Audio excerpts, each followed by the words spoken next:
to the season premiere of ABC's college football. Today from Stanford Stadium in Palo Alto, California, the University of Southern California Trojans meet the Stanford Cardinal. And in the spotlight today, two quarterbacks, Rodney Peete of USC and Brian Johnson of Stanford. Rodney Peete is a prime Heisman Trophy candidate, an honor accorded for Trojans. O.J. Simpson won the award in 1968, Marcus Allen in 81, Mike Garrett in 65. And Peete can join those three and Charles White if he can pull it off this season. And he's off to a good start with a strong performance in the Trojans' easy win over Boston College 9 days ago. An all Pac-10 baseball star as well. Pete's the man Stanford will have to stop in order to topple the favored Trojans.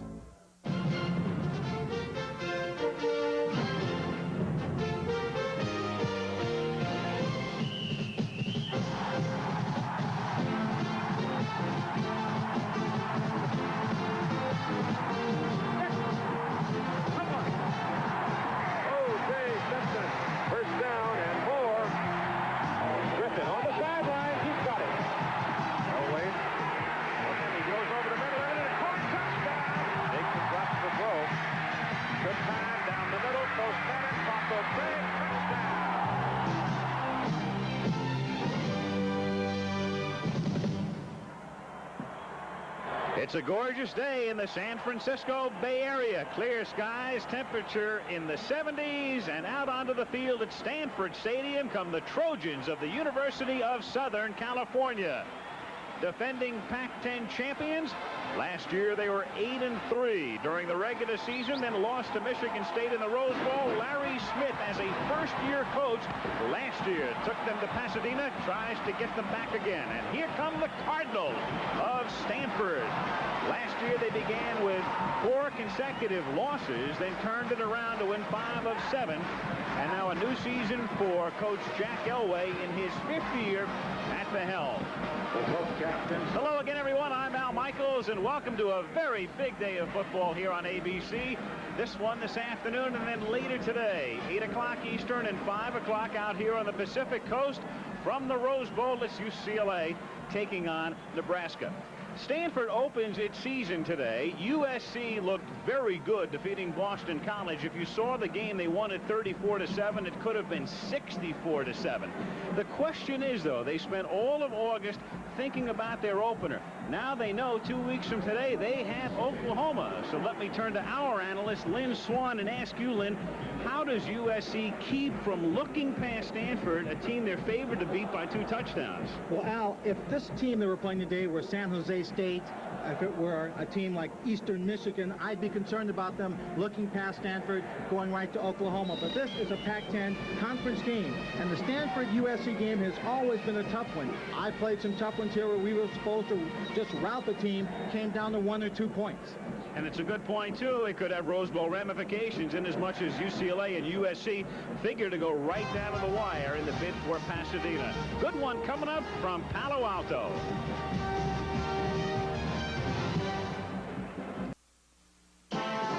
ABC's College Football is brought to you by the Heartbeat of America, today's Chevrolet, by USF&G Insurance. USF&G covers the USA. By Michelob. Michelob is a proud sponsor of the 1988 U.S. Olympic team. And by Serta Perfect Sleeper Mattress. Comfort that will make you say, I want my Serta.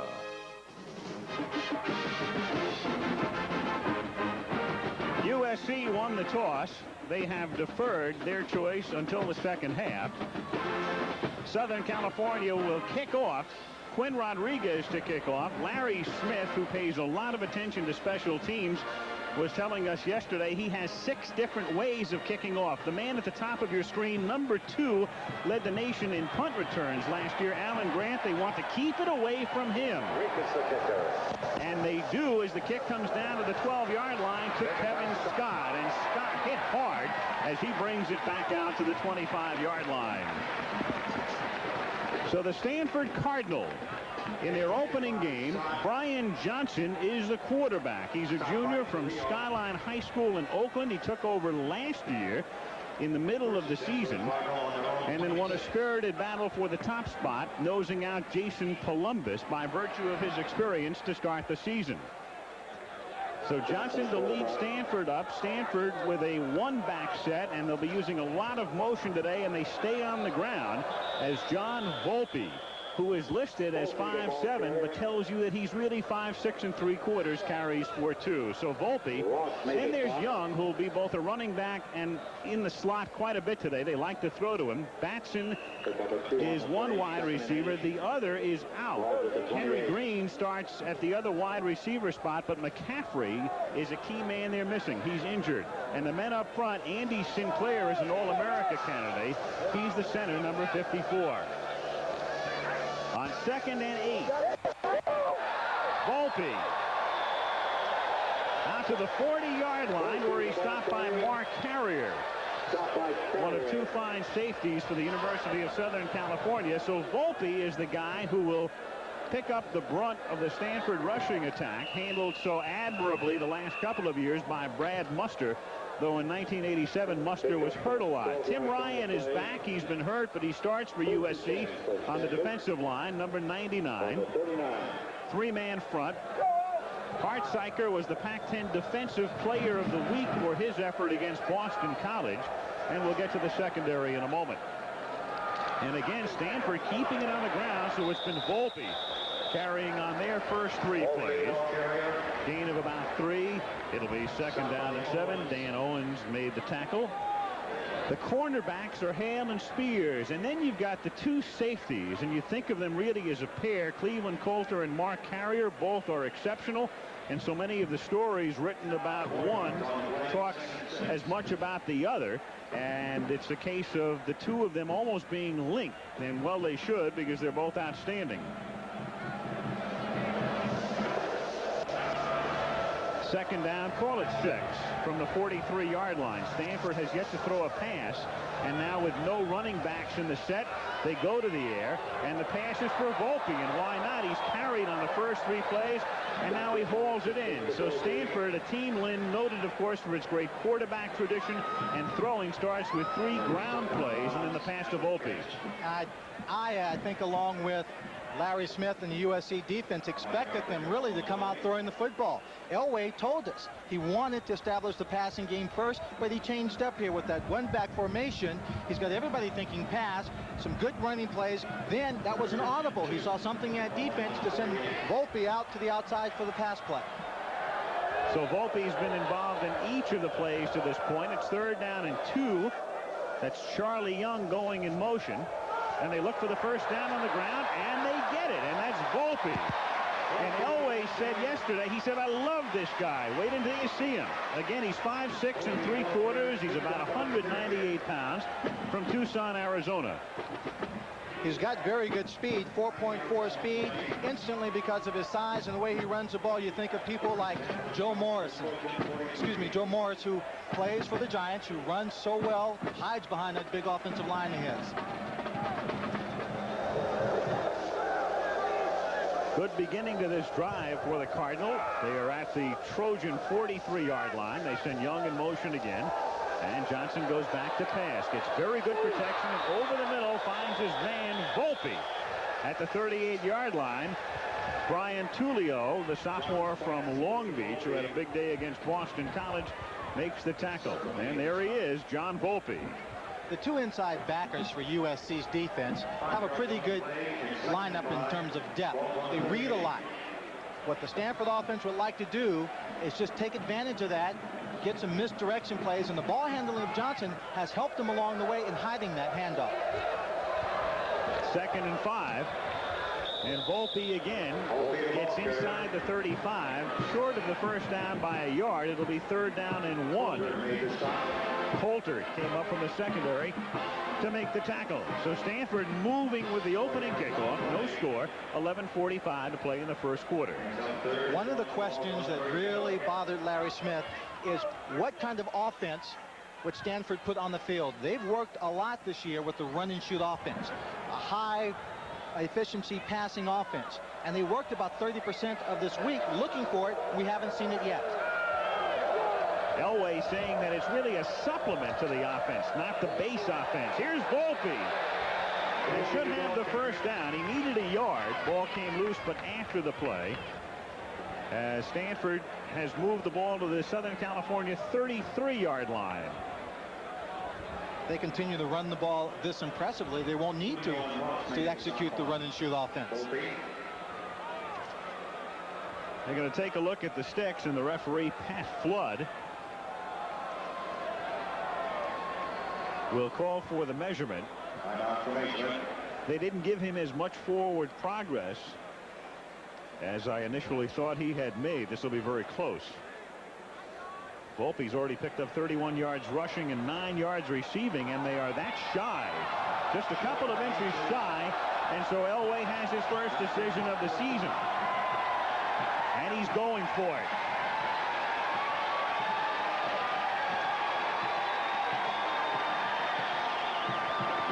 So 4th and inches at the Southern California 33-yard line.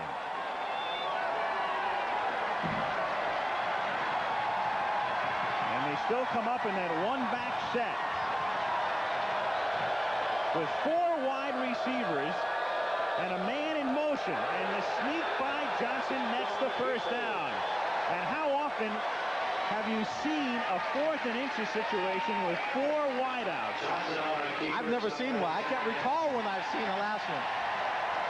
It's unbelievable, especially when you consider he sends his only back in motion. You've got to be thinking quarterback sneak. You've got to know that he's going to take the ball and push it forward, because going for 4th down and 1 inch, you're not going to really throw the ball there.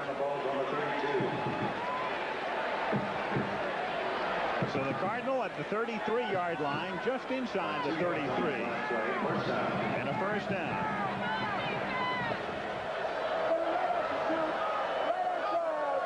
Young goes in motion. And back on the ground with Volpe, who gets taken back. Brian Tullio runs into him after a minimal gain. It'll be 2nd down, 9. The officiating crew today, headed by the referee, Pat Flood. USC and Stanford first met back in 1905. This by far the earliest they've ever met. Normally the two teams play each other in the middle of October or early November. And Stanford is trying to beat SC for the first time here since 1970. On 2nd and 9, wide open at the 10-yard line is Young, and he gets to the 2. Charlie Young.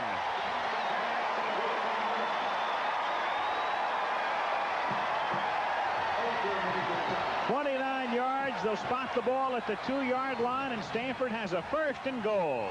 Charlie Young, 6'1", 205 pounds, a junior. The defense softened up by all the runs right up the middle. A half roll there by Brian Johnson. Nobody around. The linebackers underneath. Nobody back in the secondary coming up. Chris Hale, number 2, comes over to make a touchdown-saving tackle. And with SC's great safeties, you'll rarely see that, as Volpe is stopped for no gain. When you've got Carrier and Coulter back there, you'll very rarely see a receiver get that open, that deep. Well, with 4 wide receivers spreading the field, the safeties, if they're playing too deep, really have to split that field, take half each, and get wide. They've got good speed to the outside. That kind of defense naturally opens up the middle. So if they call the right play, Brian Johnson reads it, sends that back or a tight end or the slot receiver down the middle, he's got a chance of making that play work. Well executed drive. They're at the 2. Stanford moving with the opening kickoff. 2nd down, goal. Fake draw, then Johnson escapes, and from the 10-yard line launches it into the end zone. Touchdown, Jim Price, the tight end.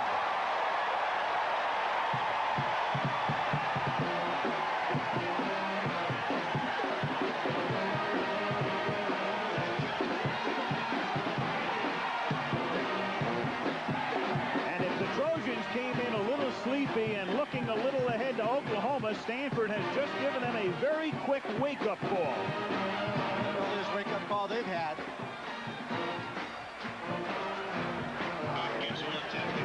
Hop John Hopkins, an outstanding place kicker, the left-footed kicker, boots it through. And so a pretty good beginning to the 1988 season for the Stanford Cardinal.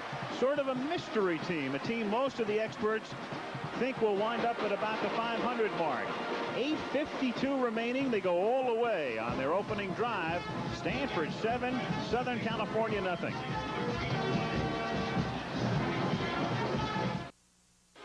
Thank you, Al. And here a surprise as Stanford goes all the way with the opening trophy and leads 7-0.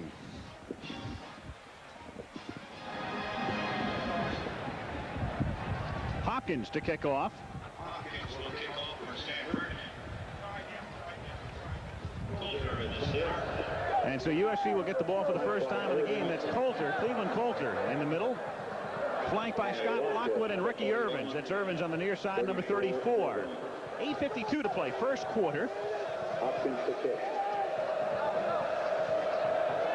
And Hopkins puts it in the air from the 35-yard line. Right down the middle. Good kick at the goal line. Cleveland Coulter gets met at the 20. And the Trojans will start from there as Blake Nichols made the tackle. So here he is, Rodney Peete, very poised and very articulate and a real solid citizen. Not only a great football player, but he's got the type of image that will endear him as well to the voters, and he's off to a great start. There was a penalty flag for offside on the kickoff at the 35-yard line, and the Trojans are indicating they would like Stanford to kick off again. He should pick up, all things being equal, and 5 yards on the play. Offsides on the kickoff. Re-kick. So back it goes to the 30-yard line, and SC feels that they can start from a more advantageous position than their own 20 after the re-kick. But Rodney Peete is the kind of fellow who not only comes in, Lynn, with a lot of acclaim and high expectations, but seems to be the type of fellow that can really handle it off the field as well as on. He certainly can, because he's under that spotlight at USC. He's been starting for quite a long time. Great expectations. And sometimes he hadn't lived up to it because he put more pressure on himself. But he came in this year poised and confident about the team around him. That game against Boston College, Dick Manini, the defensive coordinator for Stanford, said he played it like he'd been playing his 10th game, not his first game. USC executed very well on both sides of the ball in that one, and as we stated at the open of the game, they could have won that one by 50 or more. Line drive kick and confusion for the moment as Lockwood takes it and brings it back out to the 27-yard line. So indeed they do wind up with 7 yards to their advantage following the acceptance of the penalty. And so USC starts from its own 27-yard line, 1st and 10. Let's go back to the Stanford score. Brian Johnson giving us his version of Houdini, escaping from what is almost a sure sack right there to find a couple of receivers open in the end zone. He throws it in very carefully. Lots of poise on that play. Price, the tight end, had a hamstring problem earlier this summer. Rotating running backs for the Trojans. They start with Emmanuel and Holt, and Peete starts by going to the air and having it intercepted by Rob Engelhardt inside the 30 and out of bounds at the 20-yard line.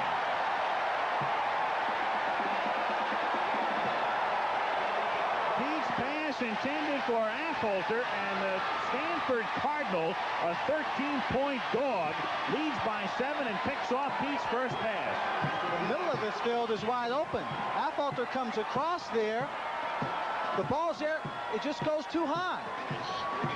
That ball's just thrown much too high. He should have led him down the middle where it was wide open, and it was picked off.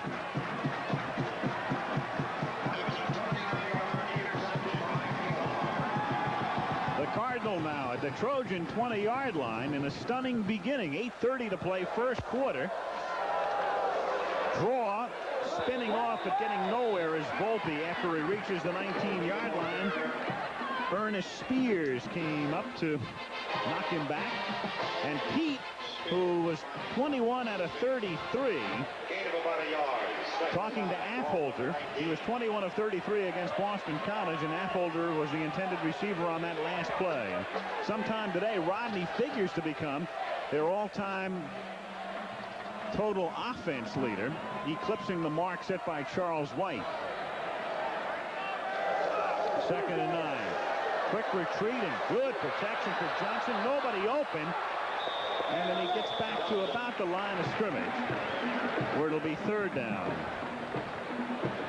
Julio and Ryan get credit for the tackle, so the ball is spotted now at the 18. It'll be 3rd and 8. Ryan Johnson is a good young leader for this ball club. He has a veteran line that's played together all year long, but he is a good leader. He comes in there and he tells him what to do.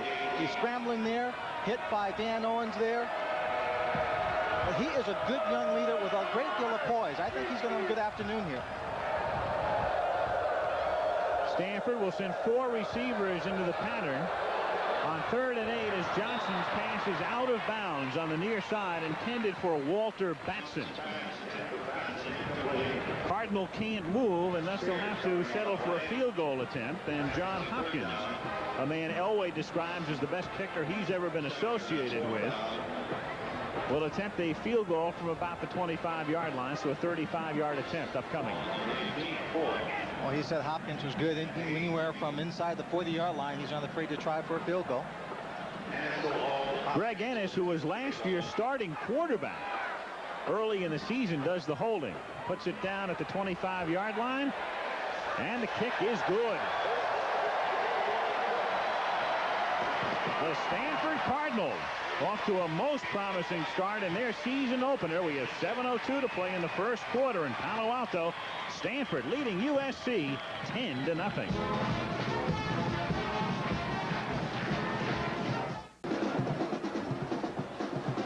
And we're back at Stanford Stadium. Al Michaels along with Lynn Swan. We have Cheryl Miller patrolling the sidelines, and we'll be checking in with Cheryl from time to time today. Stanford on top, 10-0. They marched down the field with the opening kickoff, then intercepted a Rodney Peete pass, cashed in for 3 more, and Hopkins puts it in the air. This time his shortest kick, fielded and dropped by Lockwood at the 11-yard line, and down he goes at the 15. Good solid tackle by number 7, Tony Tressart.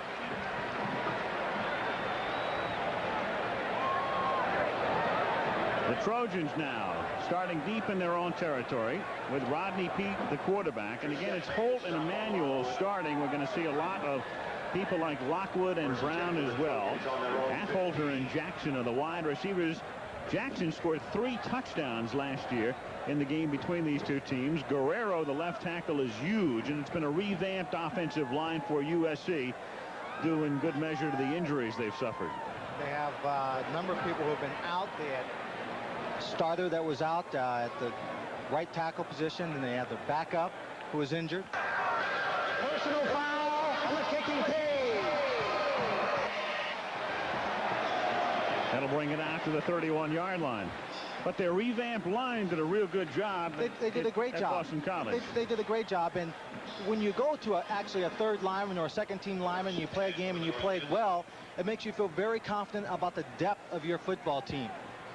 But it doesn't help you in a game like this, because it's a conference game, if they don't start moving them down the field. Stanford on top, 10-0. 6:56 to play, first quarter. After that penalty, USC now at the 30-yard line. Holt the fullback, and Emanuel is the tailback. And this is Emanuel who takes it out to the 32-yard line. He's an interesting story. Aaron Emanuel was suspended.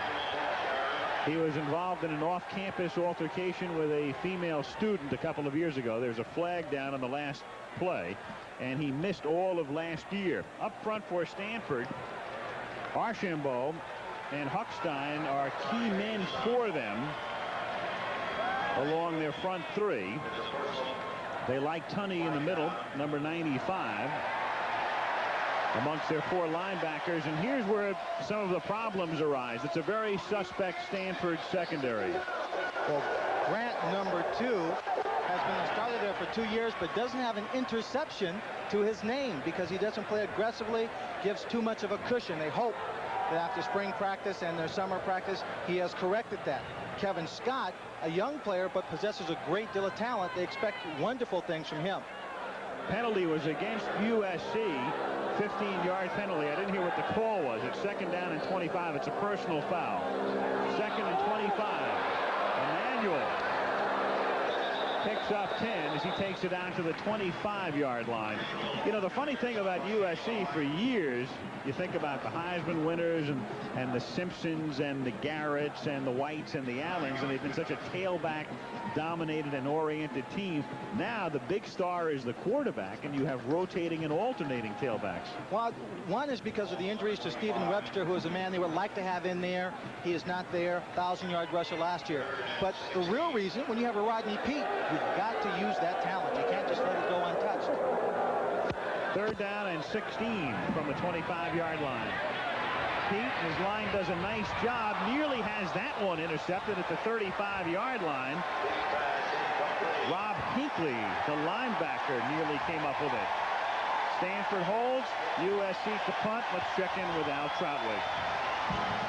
All right, Al, the Big Ten is now 0-6. A shocker at Michigan State. 17-13. Rutgers holds off a charging Spartan team and wins. The biggest victory in the history of the school, perhaps. Al? What a shocker. USC isn't careful. They'll be in the same boat. Yeah. And this would be a shocker. A bouncing snap. Picked up by Spurl, a bouncing kick, fielded at the 38-yard line by Grant, and a man who led the nation in punt returns last year in average yardage, brings it back to the 45. 5:38 to play, first quarter. Stanford leading USC 10-0.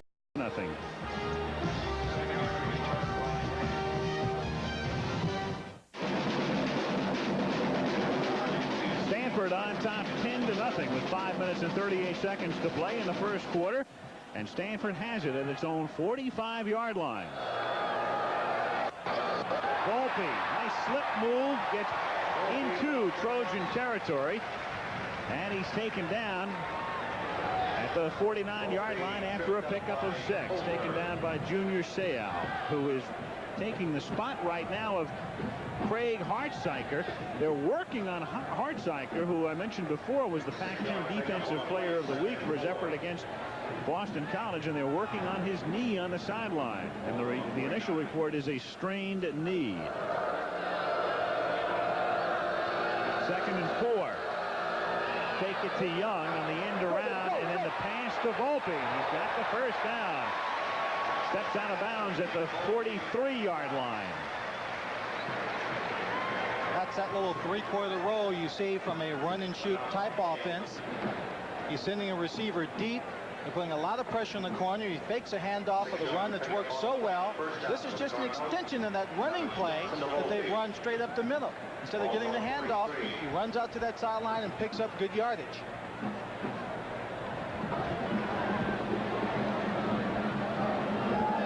Volpe's already been involved in 13 plays. He's carried 10 times and caught 3. Loose ball, and Johnson is able to recover it at the 45-yard line. So he's able to keep his own fumble. He winds up losing a yard or so. 2nd down. It's a veteran line. Andy Sinclair, All-American candidate. When you have that kind of mishap, it's usually the quarterback who's stepping away too soon from that snap.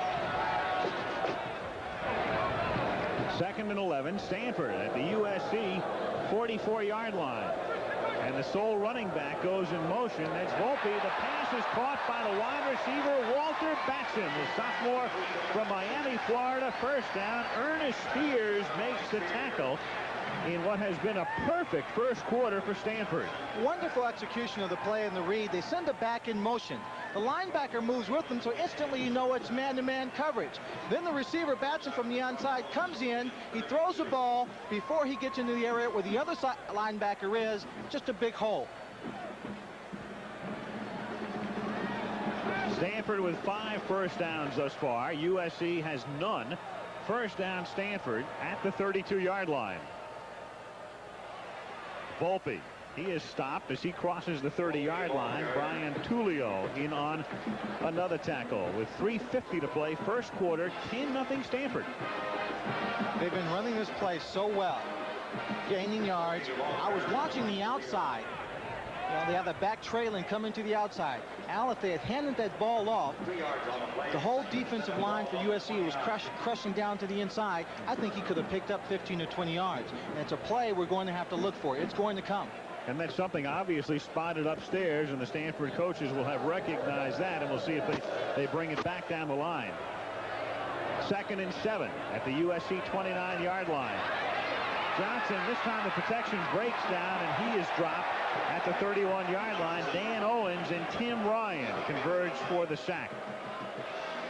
So today we're taking a look at Rodney Peete, off to a shaky start in this one as he seeks the Heisman Trophy, and USC seeks a national championship early in the season. And tonight it's Nebraska against UCLA with Steve Taylor and Troy Aikman, two fellas who are also being considered early on for the Heisman. 8 Eastern, 5 Pacific from the Rose Bowl. The big one. Great early season matchup, the Cornhuskers and the Bruins. Boy, last year, that battle they had between the two of them, if Steve Taylor didn't have such a career day, UCLA would have come out on top. 3rd and 8. Johnson stays in, finds the wide open receiver, Chris Walsh. He gets to the 8-yard line. And there was Johnson standing in there as the protection began to break down, but stood his ground and finally found the open man for a gain of 23, 1st and goal. Talk about poise. Number 99, Tim Ryan, was a man coming in, applying the pressure.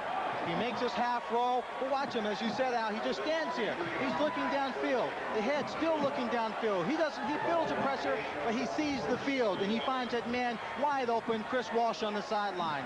Excellent play to see the entire field. And again, Chris Hale comes over to make the stop. So from just inside the 8-yard line, it's 1st and goal. Stanford, they already lead 10-0. Quarterback draw. Stopped at the 1. Hard tackle by the safety coming up, Mark Carrier, to save the touchdown, at least momentarily. 2nd and goal. We'll take another look at him. Brian Johnson, last year, spring of 1987, was listed as a 5th quarterback for the Stanford team.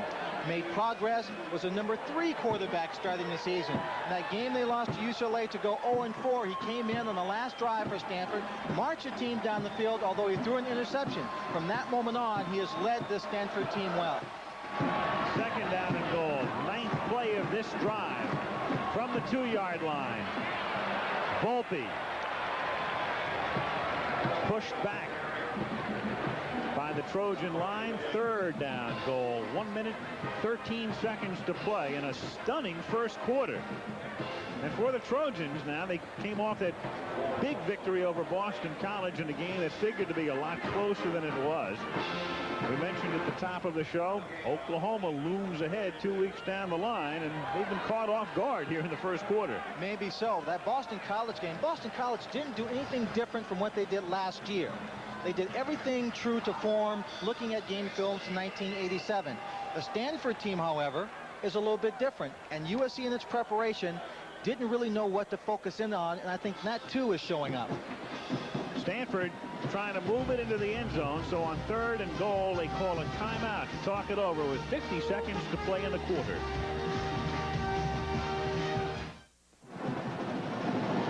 This quarter is almost over, and the Trojans have only had the football for 1 minute and 48 seconds of the first period.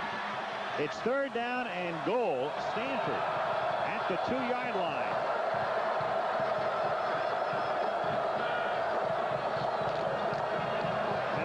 To Young, and Young looks for room and bounces his way back to the line of scrimmage. The fumble was after the play was whistled dead. So it's now 4th down and goal. So do you go for the sure field goal or try to go for the knockout punch here? I think you go for the field goal. Anytime you get a chance to get points on a team that, at least on paper to this point, is supposed to be better than you are, you take it. Don't get greedy. Don't think that you can just manhandle a strong defensive unit. Hopkins made a 35-yarder earlier in the quarter. This one is a chip shot. It's like an extra point from the 10-yard line. Jack Elway looks on, and it's to hold. 20-yard field goal. And the kick is good. With 3 seconds to play in the first quarter. And again, USC comes to town, a 13-point favorite. And it's Stanford 13, USC nothing, with 3 seconds to play in the first quarter. Funny thing about these two teams, Jack Elway said yesterday, he said, I don't know what the personality of my team will be this year. Whereas Larry Smith said, the personality of our team is Rodney Peete. And for Elway, I think, Lynn, it's a bit of a mystery what's going to happen with Stanford, just what sort of a team this will be this year. I know he said that, but part of me doesn't quite believe him because Brian Johnson is so strong. Talking about the good matchup, Dallas Cowboys and the Phoenix Cardinals, the ones with the S at the end. Yeah, we'll go from the Cardinal to the Cardinals. That's the first ever regular season game in Arizona. And you'll see it, and remember, it's an earlier time now at 8 o'clock Eastern time, 5 Pacific, Monday night. Cowboys and Cardinals from Sun Devil Stadium in Tempe. USC's offense, as Larry Smith hasn't liked anything he has seen in the first quarter. The offense, 1 punt, 1 interception. They've run 3 plays without a first down, and they've also had a personal foul. So it's been a quarter to forget for the Trojans. And what was Larry Smith telling us yesterday, Al? He said it worries him because last year Stanford had 88 plays in that ball game, USC only 56. Even though USC won it by 15. Gary Wellman starts from the 1 and brings it back out to the 24-yard line. And that will end the first quarter. The first quarter, you can color it Cardinal. We'll go to the second period. 13-0 Stanford.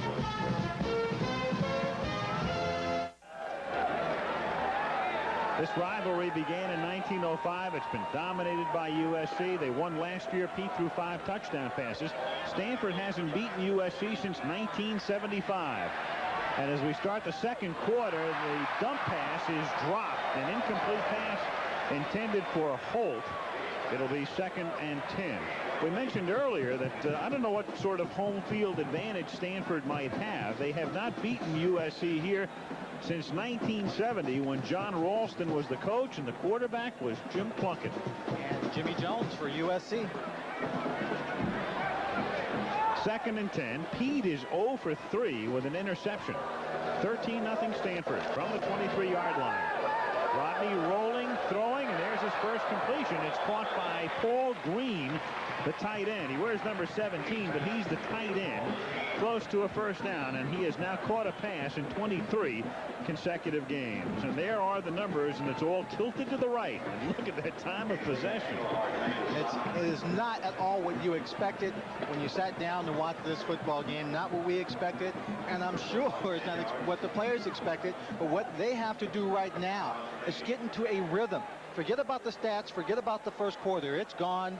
Don't dwell on it, but find a rhythm. Find an opening against the Stanford defense. Keep your own USC defense off the field. Give them a break. Put some points on the scoreboard, not to panic.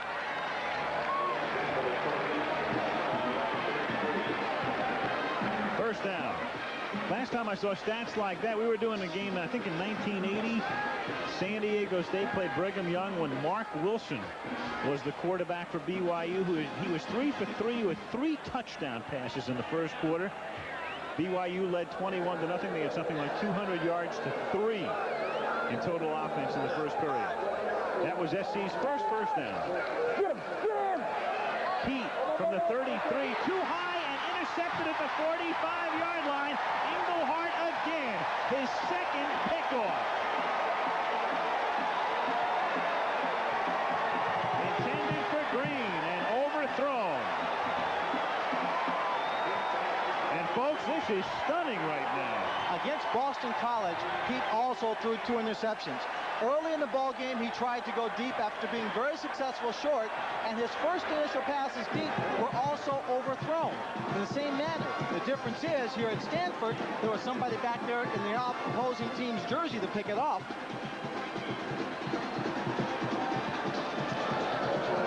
At the 43 of Southern California, Stanford on top 13-0. Toss to Volpe. Fights his way to the 40-yard line for a gain of 3, and Rodney Peete, who was all smiles 9 days ago in Boston, can only shake his head thus far today. One of their goals is a national title, and obviously the Pac-10 championship. But for a team that's going to have to face Oklahoma and UCLA later down the road, a game like this is important if they can come back from it, because it will test their character and desire to come back from adversity. He was able to force a little bit of a grin there as he walks the sideline. 2nd and 8, and that one nearly picked off, knocked away by Chris Hale, the cornerback, coming up on a pass intended for John Pinckney. Some other scores in Columbus. Syracuse and Ohio State each have a field goal in the second quarter. Georgia takes care of TCU 38-10. Auburn, expected by many to win it in the Southeastern Conference, defeats Kentucky by 10, and Clemson over Furman by 20. 3rd and 8. Johnson sacked at the 50-yard line as the SC line gets some penetration, and then the linebacker Scott Ross comes in for the sack right at midfield. Scott Ross gets a sack, but I believe it was Dan Owens 90, who comes in and puts a great deal of pressure. But this is very odd. Brian Johnson looks like he's almost waiting for it to happen to him right here. He's not moving around. He's just standing there. Too much pressure. He either has to run to the outsides or straight up the field. Just don't let it come at you. Stanford's first kick. Jeff Blaisdell to kick it. Rushes on, and it's a high and very short kick. Fair catch called for and made at the 26-yard line by Cleveland Coulter. And they ran into the kicker Blaisdell, but no flag. 24-yard punt, 13-0 Stanford.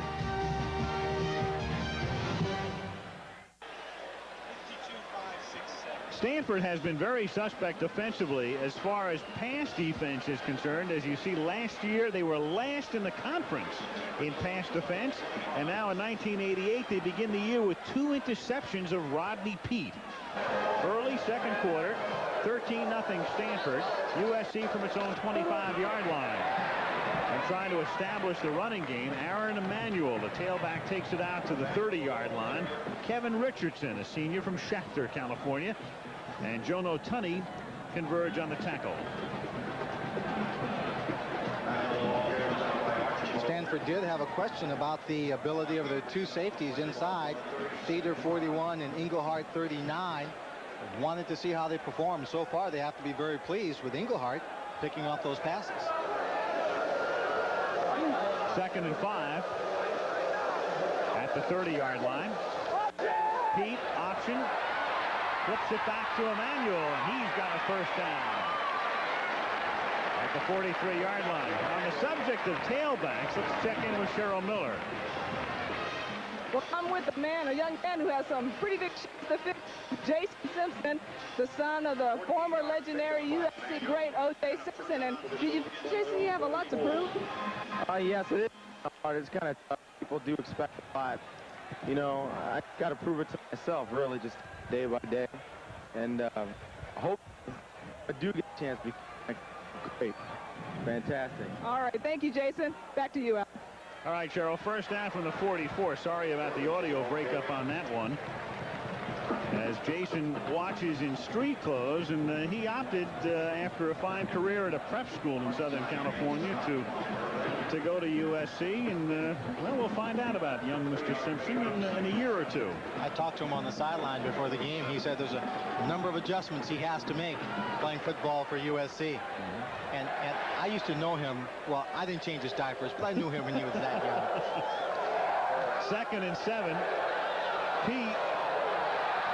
And it's It's a first down as Gary Wellman made the catch and appeared to step out in first down territory, just past that marker along the sideline. He knew exactly where he was. Well, when he steps out of bounds, it looks like one foot is beyond the marker and another leg goes behind the marker, and the official goes over and does a little dance trying to figure out just where he's going to mark the ball. There you see the steps, and he goes out. They give him the first down. That was close. First down now as the Trojans have it at the Cardinal 46-yard line.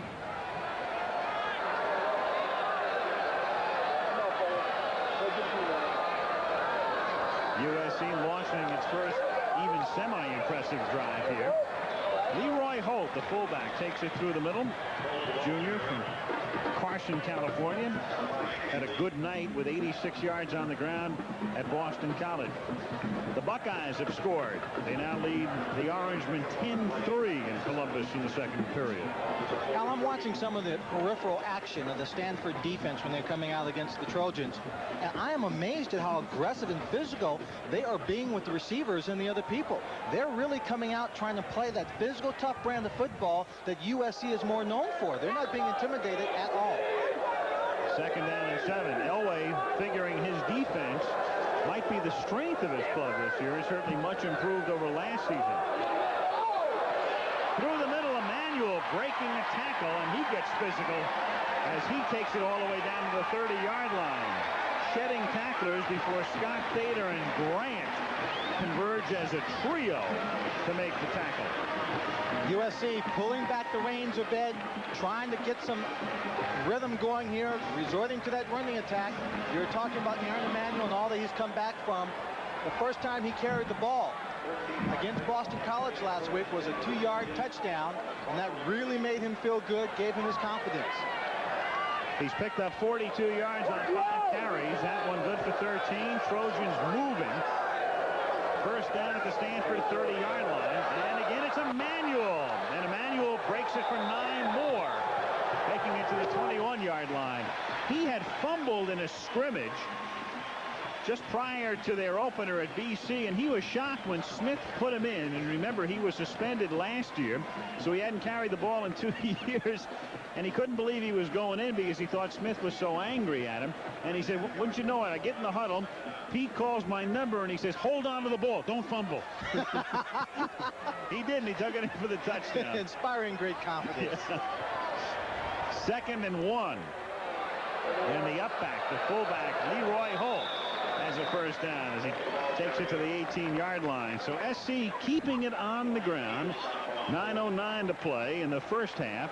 Stanford leading 13-0, but USC on an impressive drive here. Well, they need this drive for confidence, and they need this drive also just to close that 13-point gap. I think they feel they can go after these people and play with them, but they've got to settle into it. Too much kinetic energy, just going in every direction, not pulling it in, channeling it towards a productive offensive unit. And they're doing that on this drive. Washington a winner. Another school expected to contend for the Pac-10 title. It's a first down, 1st and 10. USC from the 18-yard line. Heat on the option again, and Emmanuel gets rolled down at the 12-yard line. Bruce Lang comes up to make the stop on a drive that began back at the Trojan 25. 10 plays thus far on an impressive Trojan drive. Kevin Scott, sophomore cornerback, did a great job coming up, standing the wide receiver up at the line of scrimmage, not being driven off, forcing the running back to cut inside.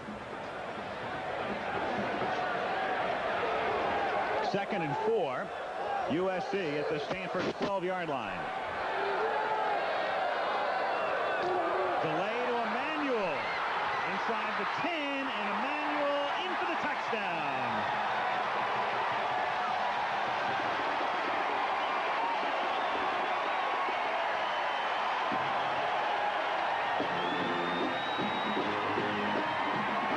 Emmanuel, who who didn't play in 1987, has now scored 3 touchdowns already in '88.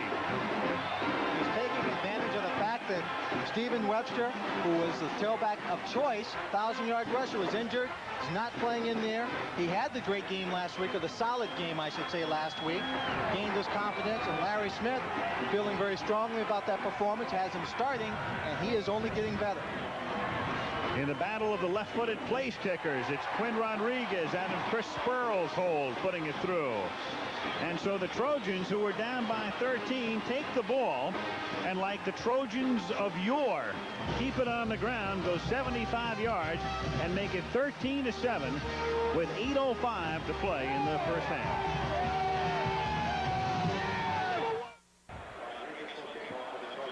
Stanford on top 13-7 with 8:05 left in the first half at Stanford Stadium, with USC, after an impressive drive which ended with Emmanuel going into the end zone for a touchdown, kicks off now. Quinn Rodriguez to put it in the air. Alan Grant, Kevin Scott back to receive. Grant number 2, and Larry Smith saying that he just wants to keep the ball out of Grant's hands if he can. Stanford coaches watching warm-ups when they were kicking off. Notice he wasn't getting them deep. That's why the return people are already at the 5-yard line. And he kicks away from Grant, but it's a short kick. However, Stanford's Scott unable to field it initially, and at the 5-yard line, he's pinned it back.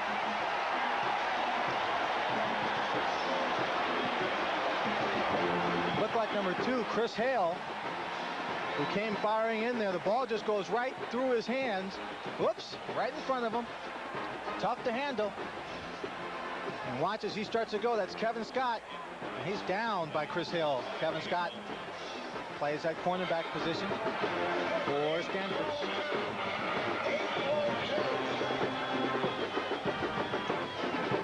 Scoring drive for USC as they moved from their own 25 to take it in. And so the entire tone of this game has very much changed after Stanford had dominated the first quarter. An offensive player that I am and was, I begrudgingly have to say, defense usually is the key for being a championship football team. And the defense, when the offense turned the ball over, held them to field goals, which makes it only a 2-touchdown game. And now Stanford is pinned deep. First down from the 5-yard line. Volpe to the outside. Gives them a little bit of breathing room, picking up 6 as he moves to the 11-yard line. Coming up next week on ABC's College Football, a doubleheader for you. We'll begin at noon Eastern Time, 9 o'clock in the morning Pacific Time. Notre Dame taking on Michigan State in East Lansing. And then we'll follow that up at 3:30. Miami coming off the 31-0 blowout of Florida State, taking on Michigan at Ann Arbor. College football doubleheader next Saturday here on ABC. Jimmy Johnson in Miami taking on Bo Schembechler. 2nd and 5. Volpe goes through the middle, takes it out to the 14-yard line. It'll be 3rd down and about 2 coming up with 7:45 remaining in the first half. USC has become progressively better holding that run, holding the running game of Stanford since that first period. It's going to be interesting to see how Jack Elway changes the tactics of his offensive unit if they can no longer run up the middle. Boston College not facing USC today and routing Cincinnati 41-7. 3rd down, call it 3 from the 13-yard line. Pressure and incomplete. And forcing that play was Dan Owens. Nobody picked him up, and then Michael Williams, the linebacker, came from the other side, and Brian Johnson didn't have a prayer. It's kind of pressure back in their own end zone. They can afford to take a little bit of a chance. You see Williams 54 coming in, and Dan Owens getting free. The pass has to go early, and with those 2 big men jumping up in the air high and over the head of Volpe. Jeff Blaisdell stands in his own end zone for his 2nd punt. Cleveland Coulter fields the ball at the 48-yard line and gets taken down at the 40 and the ball loose after the whistle. They'll start from the 41 after a 39-yard boot and an 11-yard return. Stanford on top by 6.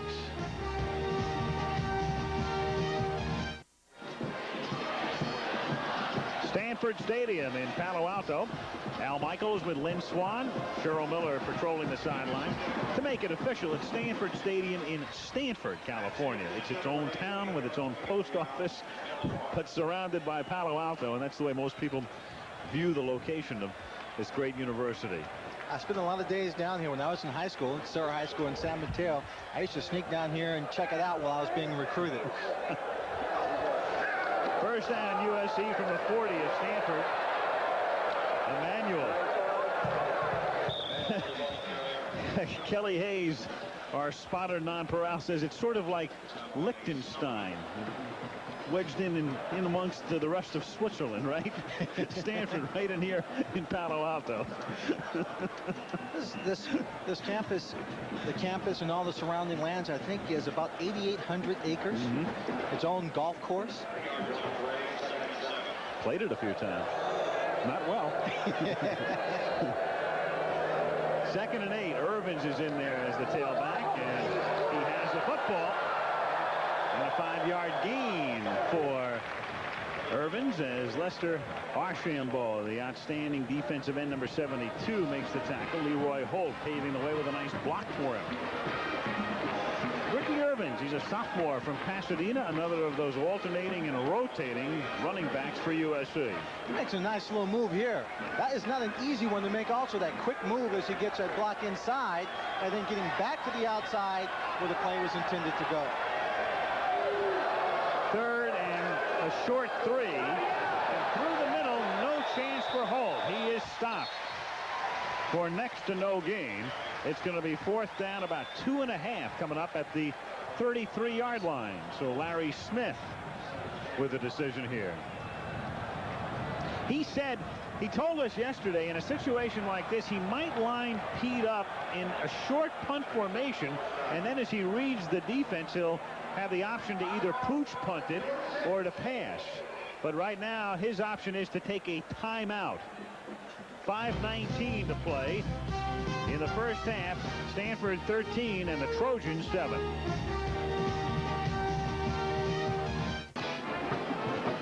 Larry Smith, his first head coaching job in New Orleans at Tulane, into Arizona. Great success with the Wildcats. Now in his 2nd year at USC, and he has opted to send the Trojans to the line. 4th and 3 from the 33-yard line. And it's Holt, and he doesn't have it. And that is an odd play on a 4th and 3 as they send Holt over the right side, needing 2.5 yards to be more specific. Rob Hinckley, the linebacker, stops him, and Stanford will take over. The off-tackle play, you see the tight splits. Watch Holt as he slips right there. He's going to make a cut. Trying to get inside, he just slips and goes down. That is an odd play. I would have thought that SC's strength would have been to run Rodney Peete on an option to the outside, or at least a rollout where he could run or throw the football. Stanford holds on downs. They take over at their own 32-yard line. And Brian Johnson, who had a big first quarter, throws complete to the 37-yard line for Chris Walsh, and he's tackled at the 41. He is just short of the first down. It will be 2nd and 1. Chris Walsh, sophomore from across the bay in Concord. An important exchange of possession. USC, if they had maintained, could have gone on top 14-13. Instead, Stanford has the ball. If they can march down the field, get some points here, it's going to be an important psychologically sustaining drive to keep their spirit and attitude up. 2nd and 1. 4:35 to go in the half. Draw, and it's Volpe taking it out to the 43-yard line. Actually, they spotted back at the 42 where his knee first hit, but still it's enough for a first down. First down, Stanford. Well, USC could conceivably be looking past Stanford today. But I don't think Stanford is quite looking past USC. They play San Diego State next week. Well, you talked about SC looking towards Boston and playing Boston College, the first game of the season. This is Stanford's first game of the season. A Pac-10 conference game. They should be fired up for it. Plus the fact, think of the veteran offensive line that's been playing together for 5 years, so they're doing a real solid job. Stanford from the 42-yard line. Short drop, quick throw, complete. Charlie Young coming out of the backfield and taken out of bounds at the 48-yard line. Stopped by Cleveland Coulter after a gain of 4, and that stops the clock with 3:59 left in the half. Charlie Young of Stanford, not the Charlie Young tight end of USC. Passed, comes out, just a quick out pattern. Does a good job driving the corner off and leaving it to Cleveland Coulter, number 8, coming in from the safety position to make the stop. Now, I'd go up top, deep, right now, to give USC something to think about while they're in the locker room in the second half. If I can make it successful, just really put them on the edge. Well, they sent Pinckney wide right, Batson wide to the left, and over the middle, going deep, incomplete, as the ball is jarred loose from Chris Walsh, who really took a hit. And he met those two brilliant USC safeties, Coulter and Carrier. He's out. Up close and personal. Al, he is out on his feet. He's just wobbling, standing there. Ryan Johnson could have waited. He had the time here. He's got those safeties crashing in on him. He went for the cushion, that open space between the linebackers and the safeties. He could have waited a little bit longer, let him clear those safeties to really make it the deep bomb, and I think he would have been in a better position to make a catch. Well, we mentioned before, they're always talking about Carrier and Colton together. They write about them as if they were one. They talk about them as if they were one, and nobody knows them better now than Walsh. Yeah, he has the CC, one on each side, planted on his helmet.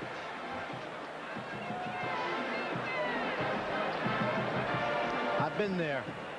I know you have. You have visited that space a few times. Yes, and when you're there, everything with an edge is a bit soft. 3rd down and 4 from the 48.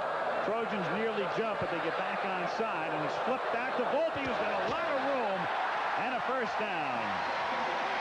He takes it to the 44-yard line. Gillingham and Zantner came out to help lead the way, the left guard and left tackle. So far, Stanford has really been able to nickel and dime their way down the field, getting the short passes. Volpe doing the major portion of the work, catching passes. Pretty soon he'll have people saying, Brad who? And the left side of the line came over to help form the cordon for the screen. First down at the 44-yard line. Johnson throws, and a nice catch by Young at the 37-yard line. He had to reach behind him. Scott Ross makes the tackle. Clock runs with 3:15 to play in the first half. Not an easy pass to throw on the angle like that. You see the doctors talking to Walsh, asking him things like, how many fingers do I have? Where are you? And he's just talking to him. They want to make sure his head is clear. If it's not, I'm sure they will set him down. And he'll have to find out what happened in this ball game when he looks at films on Monday. 2nd and 2 at the 36-yard line. Volpe on a draw, springs loose, fights his way to the 23-yard line. A Stanford first down. Watch here in the low angle. The draw play, they've been running it up the middle all afternoon. Defense spread out a bit. Volpe, good eyes. You watch him there. He's protecting that ball, playing it smart. Hit there by Hartsacker. Volpe has carried for 64 yards. He's rushed it 17 times today, and he's also caught 4 passes. 2:22 left in the first half from the 24-yard line.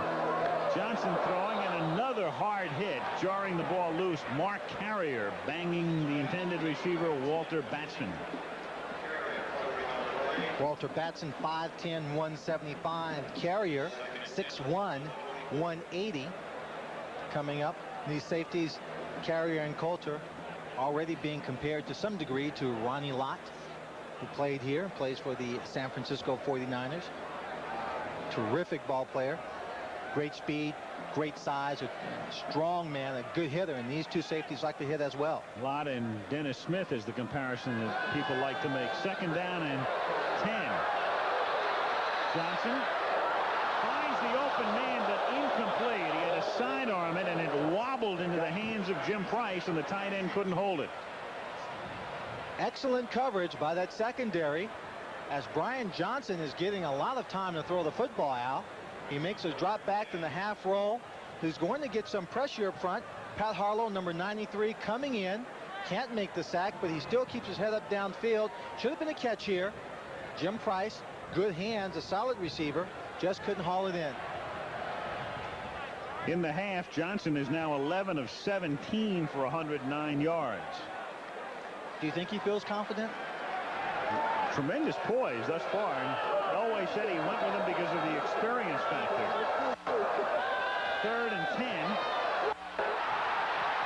A lot of open space, and he gets to the 14-yard line.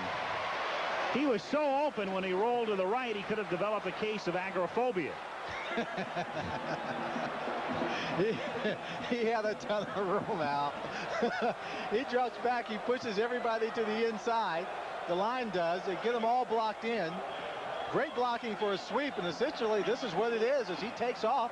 No doubt that he's going to run the football. He tucks that ball away, puts his hand over the point, and then wisely gives his back to the oncoming tackler. But he is stopped just short of the first down, so a key play coming up. It'll be 4th and 1, and Stanford will talk it over.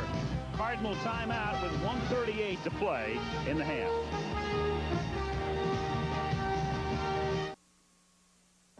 ABC's College Football is brought to you by the Heartbeat of America, today's Chevrolet. By Shop Vac Wet Dry Vacuums. If it doesn't say Shop Vac, keep shopping.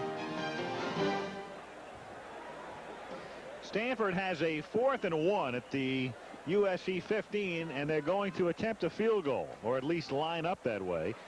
And spotted at the 22-yard line, Ennis, who is a quarterback, does the holding. John Hopkins to attempt his 3rd field goal. He's been successful on his 2 prior, and this one is deflected and is loose in the end zone. So Chris Hale came in to get a hand on it and thwart the attempt and keep SC within 6. He came in at the right angle. Perfect execution of the blocked field goal, not at the kicker, but with the ball it's supposed to take off. He's right up in the air. Good height. That looks like about a 6'6" high jump going there on the Fosbury flop. Comes in from the outside. He gets up really good on that angle. Gets just enough of it to make it short. Officials timeout. There's an injured player. So a deflating thing for Stanford to have happened here instead of perhaps a 9-point lead going in, and we'll identify the injured player as soon as we can. And if the Trojans can now march down the field, Mark Carrier is the injured USC man, but he was able to get up, and appears to be nothing serious. Well, on the kickoff, his backup, number 37, Lamont Hollenquist, went down, and he kind of limped off the field. So we'll have to see if he can't come back in the ball game. Hopefully he can. Who they'll put back there. USC, they had that one good drive and not much else in the first half. They'll start now from the 20-yard line. They have 2 timeouts at their disposal and 1:32 on the clock. Stanford leads 13-7. Splitbacks this time for the first time, and it's Leroy Holt taking it out to the 23-yard line. So the Trojans begin as if they will be content to go into the locker room down by 6. Clock running with 1:15. Well, certainly, even if they would like to get some points on the scoreboard, because the ball is at their own, they start at their own 20, they don't want to take a chance. You get a turnover here, Stanford's in the position for a field goal right away. 2nd and 7 from the 23-yard line. And again, a basic play with Holt taking it up the middle, working his way to the 28-yard line for a gain of 5, and that'll set up a 3rd and 2 with 45 seconds remaining in the first half. First quarter dominated by Stanford. Team flying out of the blocks. Trojans mounted a good long drive here in the second quarter. It's 13-7 in the waning seconds now of the first half. And a 3rd and 2. Holt gets the first down and moves it out now to the 43-yard line. Clock stops on the first down momentarily with 20 seconds. And now let's see if SC will opt to take a timeout. They do. Pete called the timeout. Got that big run right up the middle. And right now they've got to take a chance. They're in good field position almost at midfield.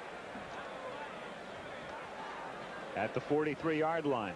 College scoreboard, Prudential College scoreboard coming up at the half. Stanford Stadium.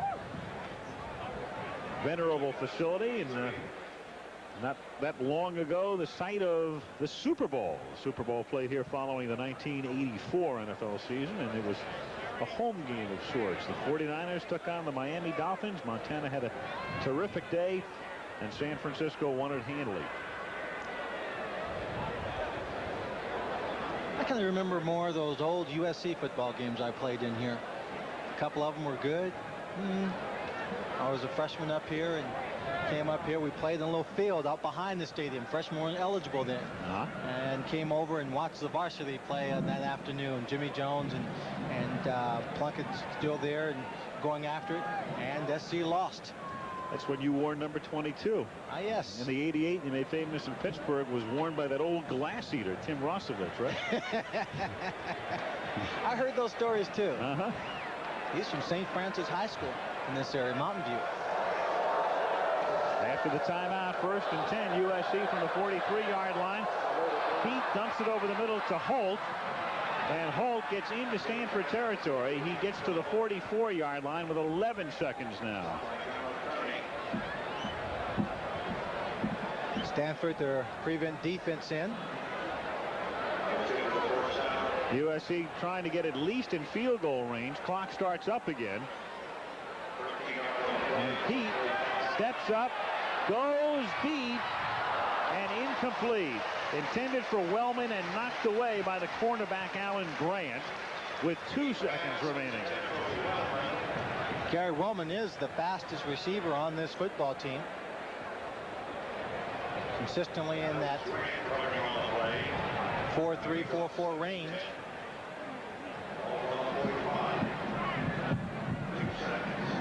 But then again, Stanford also knows that. They'll give him a little bit of a cushion.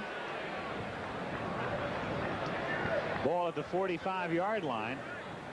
Affolter, who is a wide receiver for them. Eric Affolter was a tremendous prep place kicker in Agoura in Southern California, and USC takes a timeout. Larry Smith might be inclined to let him take a shot.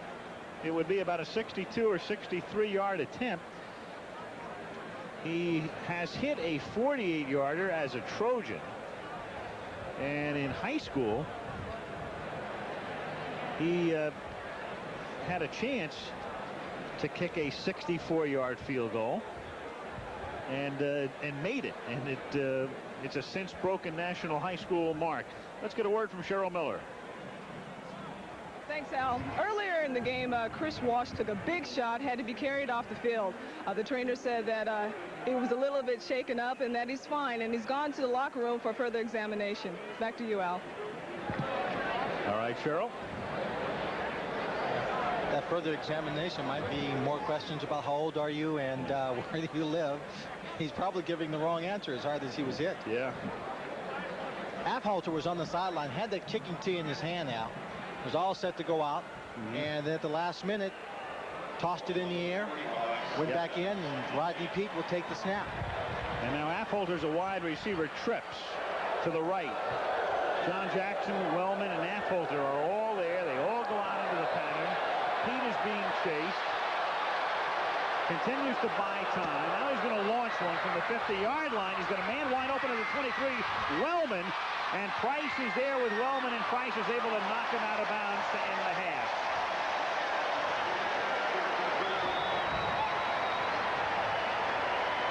No one there for him to lateral back to keep that play alive.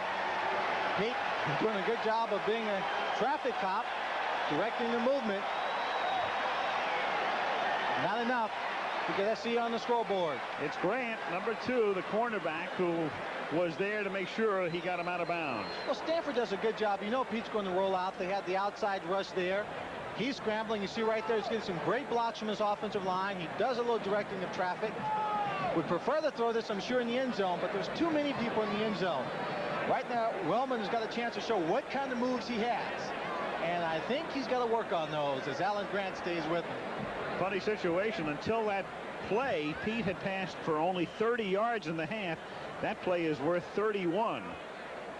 So he winds up with 61 yards total, though it should be with an asterisk. Yes, it should be. Give Stanford credit. Although Rodney Peete does scramble around and get this ball away, they do what their defense was designed to do, prevent them from getting the big play, the touchdown. So what did he pick up the 31 yards? They don't pick up 3 or 6 points. And we've got a ball game at the half in Palo Alto. Stanford leads USC 13-7, and we'll join Al Troutwig in New York.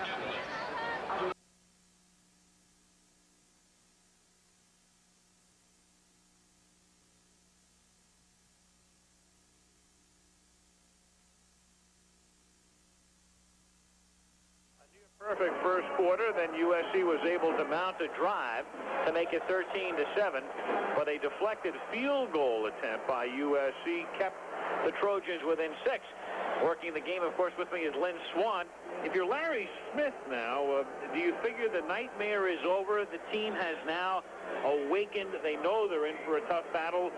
And what do you say to your team at the half, and what chances do you give SC to come back now? Well, you don't know if the nightmare is over until you take the field and you start to execute. And I think what he's got to tell his football team is to stay poised, go out and execute. Defensively, they played well enough. Not as good as they should play. Offensively, of course, they made the mistakes. The interceptions are bad. They haven't been able to generate much except for that one touchdown drive. I think you tell them to maintain control. Defensively, they did do a good job, especially as the half moved along. But on that very first drive, Stanford took the opening kickoff, marched all the way down the field, and it culminated here with a touchdown pass from Johnson to Jim Price. Jim Price is the tight end.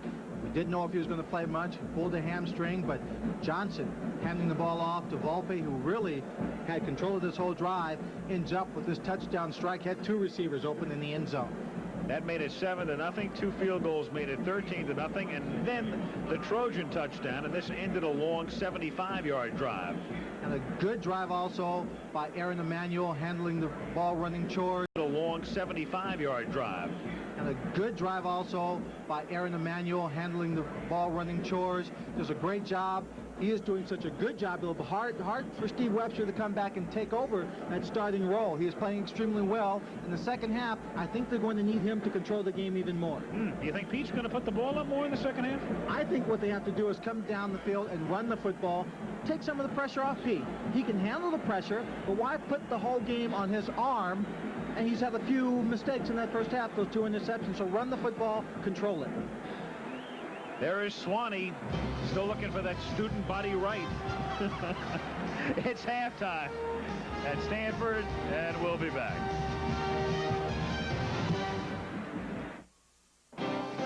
ABC's College Football is brought to you by Honda, who invites you to experience the new Civic 4-door sedans at your local Honda dealer.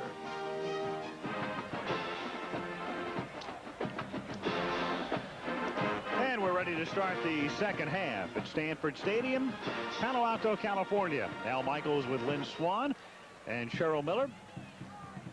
And Stanford to kick off. John Hopkins, sophomore from Highland Park, Texas. To boot it, 3 men back for USC. The man in the middle is Ricky Irvins. And so the second half is underway with Stanford leading 13-7. At the 3, it's Irvins. And he's dropped at the 25-yard line. And from there will the Trojans begin the second half. Tony Michi makes the tackle. You see the stats there at the halftime. Stanford really controlling the football. USC coming back with the rushing yards, 108. Controlling it. The real substance to that one drive for a touchdown. 169 total to 177. Yardage very close. Time of possession. 25. A valley between the two. Well, thanks to that first quarter when Stanford had the ball more than 13 minutes. Rodney Peete, quarterback, as we start the second half. And it's Aaron Emanuel for a gain of about 2. Those passing figures are sort of skewed in a way, even though USC had 61 yards. Recall that last desperation pass was worth more than half, a total of 31. Until that point, Peete had been limited to only 30 yards and has thrown 2 interceptions. He threw 2 last week, or a week ago Thursday, against Boston College as well. 1987, Peete was one of the more efficient passers in the nation. 2nd and 8. Trojans from their own 27-yard line. Peete on the option. Back to Emanuel. A first down and out of bounds at the 41-yard line. Peete showing his athletic skills there in the grasp of a tackler. Number 53, Ray Huckstein, right there. He's able to still pitch it out to Emanuel on the sideline. Rick Feather making a tackle. USC at its own 41-yard line. Emanuel comes out. Ricky Irvins comes in as the tailback. From the 41. Irvins for 3. 2nd and 7. One other thing about Rodney Peete, if you follow USC, you know it well, that Rodney is an outstanding baseball player as well, and good enough to be drafted by the Oakland A's last year. Declined to sign, but it is possible that he'll wind up playing professional baseball. He is that good. 3rd baseman. 2nd and 7. Peete hits Irvins for a big gain to the Stanford 38-yard line. So Peete comes out humming here in the second half. And that time he took a shot from the end. Lester Archambault, but still got it away on the money. Lester, outstanding defensive end. We haven't called his name much. He comes, late on that play, but it's 34 Ricky Irvins who gets the pass, does a good job of getting downfield and picking up a couple of blocks. 18-yard gain. Trojans on the opening drive of the second half. Peete rolling and finally rolling himself out of bounds at the 34-yard line, but he still turned that into a 3-yard pickup. Every team that plays against USC defensively wants to contain Peete. You're going to see them get an outside charge upfield by their defensive ends or a linebacker to contain Peete so he doesn't have that option when he rolls out. Stanford has been doing a very good job of that all afternoon, forcing him to stay in the pocket and throw the football. Actually, he turned it into a 5-yard pickup. It's 2nd down and 5. It's Emanuel slithering to the outside and working his way to the 30-yard line, short of the first down by a couple. Kevin Richardson comes up to make the tackle. 12:45 remaining 3rd quarter. If you joined us late, Stanford came out flying, dominated the first quarter, led 13-0. Trojans driving 75 yards to make it 13-7. That's the way it wound up at the half, and right now we start the second half with USC driving to the Stanford 30-yard line. 3rd down and 2. Option again. Emanuel, first down. Taken down at the 27-yard line. Jono Tunney makes the tackle, but not until Emanuel has picked up another Trojan first down. The option working quite well for USC. They're getting good pressure on Rodney Peete, forcing him to pitch the ball, putting their concentration on Peete. No one's getting out there to cover the trail man. You watch, Peete comes down, you see an end right there, you see 2 people looking at him, and no one out there on the pitch man. You can't have 1 or 2 players playing the quarterback and nobody out there to the outside. On the ground again, this time Leroy Holt 20-yard line with those alternating and rotating running backs. One thing Smith can do is keep all of his backs very fresh. Certainly can, and as I said, I thought that they should run the football coming out in the second half. One of the reasons is because they've got such a big offensive line now. They want to wear down their opponent a little bit so they can have that solid fourth quarter. John Guerrero is 6'4", 320 pounds. On the other side, they've got Moody, who is 6'7", 295, and only a freshman. 2nd and 4 from the 20. And Irvin's inside the 10, still on his feet, wrapped down at the 3-yard line. Ricky Irvin giving USC a 1st and goal on a drive similar to the one executed by Stanford to start the game. This is the way USC comes out to start the second half. Ricky Irvin saved 2 numbers on that jersey and a touchdown on a couple of players, reminding me of the run that O.J. Simpson made against UCLA years ago. Right up the middle, he goes through everybody. He's hit, he stays up, maintains his balance, got his head up, looking for somebody to go over or around to get to the end zone, and he is stopped just short. 1st and goal, USC from the 3. Holt taken down after a gain of 1. Tunney in the middle of the line to stop him. It'll be 2nd and goal, as USC has controlled the ball for the first 4.5 minutes of the second half. They trail 13-7, but they're knocking on the door here. Be interesting to see if USC continues just to use the running attack straight up the middle to grind it out, to make a statement more or less about their strength and their ability to run right over people. From the 3, 2nd and goal. Pete pressured, throwing incomplete, just a little bit behind, and it might have been tipped by Grant, intended for Green. Grant got a hand on it. Now there's a situation where Rodney Peete may have been able to run that ball a bit more towards the line of scrimmage before he threw that football. You see Rugerman on the pressure right there, forcing him to the outside. He could have come all the way up to about the 4-yard line before he had to throw the football. He had the room, and that might have forced the linebacker up. You see number 2, Grant, coming in, making the play. So a 3rd and goal now from the 3. The line does its job. Pete with all day throwing and tipped away again, and a flag goes down in the end zone. Affolter, the intended receiver, and off his hands, and let's see about the call.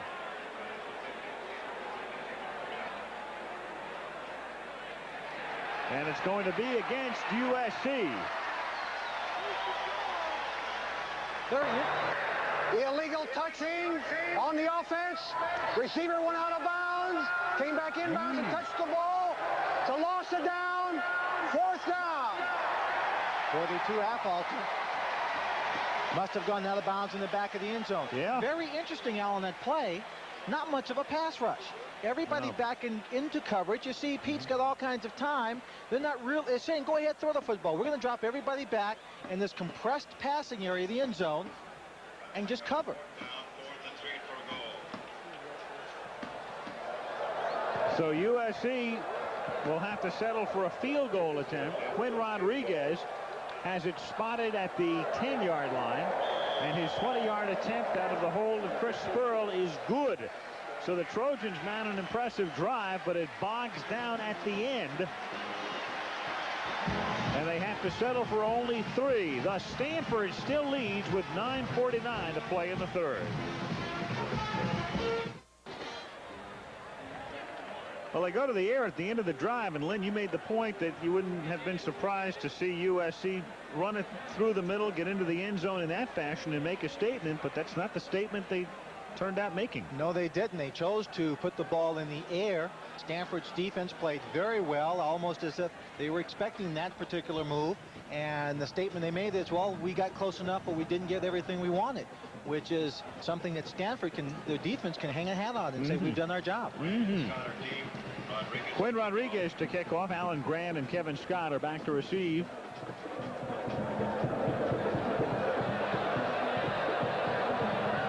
Scott from the 15 with no help.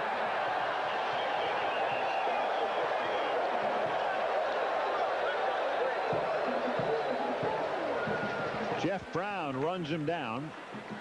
A loss on the return. Ohio State leading Syracuse 20-6 now in the third quarter. Oklahoma, and they should win that one handily, on top. Again, Oklahoma meets USC in a game you'll see on ABC in 2 weeks. Georgia handles TCU. No problem. Auburn, a 10-point winner over the Kentucky Wildcats. And the Tigers of Clemson beat Furman. 1st and 10. Stanford from the 14-yard line. On either an option play or a broken play, it's Johnson for a gain of 1. Stanford has done a lot of things through the years. Jack Elway said a couple of years ago they even looked at the option and said, but we junked that baby in a hurry. Those quarterbacks came out who were brought in here recruited to be passers, saw those big linemen and said, no way, Jack. Yep. Can you imagine guys like John Brody running the option? yeah, we wouldn't have ever seen him play for the 49ers. 2nd and 9 from the 15.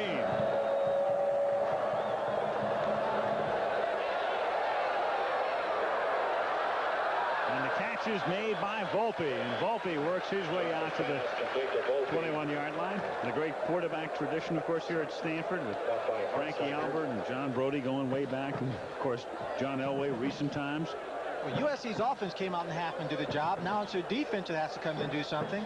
Johnson's looking for a receiver, but he leaves his back, and that's Michael Williams, number 54, an outside backer that comes in there and makes him pay the price. But the pass was completed.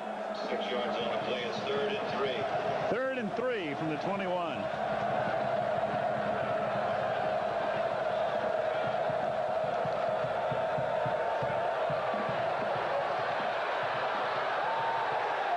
Sacked back at the 19-yard line.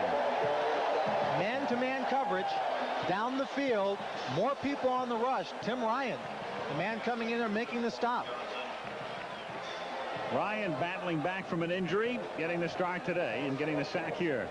Your basic man-to-man coverage, number 7, Mark Carey, is a free safety back there. You get more people coming in. It's a half roll. There are 3 people rushing there. And then from the backside, Ryan makes the play. Now Jeff Blaisdell to kick. Coulter is deep for USC. Coulter calls for a fair catch and makes it at the 40-yard line. So near midfield, USC will begin its next drive after a 40-yard punt. 7:34 left in the third quarter. Stanford leads USC by 3.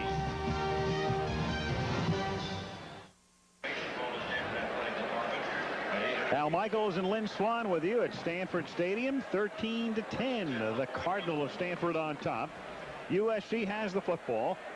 1st and 10 at their own 41-yard line, and Scott Lockwood is in as the tailback. Pete pitches to Lockwood. Takes it to the 47-yard line. Lockwood, the ball carrier. Bruce Lang and Brad Cook make the tackle. A reminder, next week, a doubleheader beginning at noon Eastern time and 9 a.m. out here on the coast. Notre Dame against Michigan State. They'll play that one in East Lansing and then on to Ann Arbor at 3:30 Eastern time, where Miami storms in to face the Wolverines of Michigan. 2nd and 4 from the 47-yard line. Lockwood with a giant gaping hole and a first down to the Stanford 35-yard line. Student body middle. That's what they're doing. They're ganging up on them on the inside. Double teaming the nose guard. A good lead block there by Leroy Holt. And then down the field, Lockwood goes. He even picks up a couple of other blocks by Affolter, number 42. Kevin Scott coming over to make the tackle. Well, the weakness that they're finding is right up the middle, as those big linemen are leaning on the Stanford defensive line. 18-yard game. 1st and 10 from the 35-yard line. to the 30-yard line. 6.5 minutes to play. Third quarter. Stanford leading 13-10. And Al, I suspect that one of the reasons why that middle is so wide open is because of the desire to stop USC and Rodney Peete from going to the outside. And they have sacrificed some strength in the middle to that end. Now they're getting down to it. The first half they saw it. Second half they're now making the adjustment to it. Jack Elway, his defense, coached by Dick Manini, has to make a similar adjustment to cut that middle off. 2nd and 5. Irvins can't get started. Coming in to help break the play up, Archambault. He didn't make the tackle, but he thwarted the effort of Irvins, and Hinckley makes the stop as Larry Smith looks on. His team trying to drive toward at least a tying field goal. Kevin Richardson, an inside backer, was having some kind of problem with his legs. I saw him limping off the field there. 3 yards on the play. 3rd down and 8 from the 33-yard line.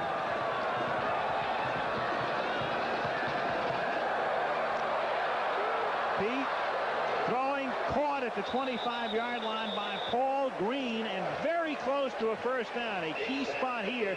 He should have it. That first down marker is just before the 25-yard line. They're marking the ball just over the 25-yard line. Pete's getting some pressure from the outside. John Burrow, number 61, is a guard. Archambault was going over him. He's real quick, trying to apply some pressure there, but the pressure here is coming from the backside, number 96, Scott Palmbush. You see him scraping along the inside there, then coming upfield, Rodney running away from it. It's a very good catch by Paul Green.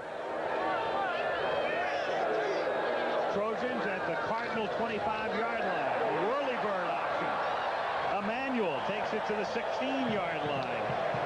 Rodney Peete, he can drop back and throw, he can roll and throw, and he can look like an old Oklahoma Sooner quarterback as well. Jamel Holloway running around there pitching the ball.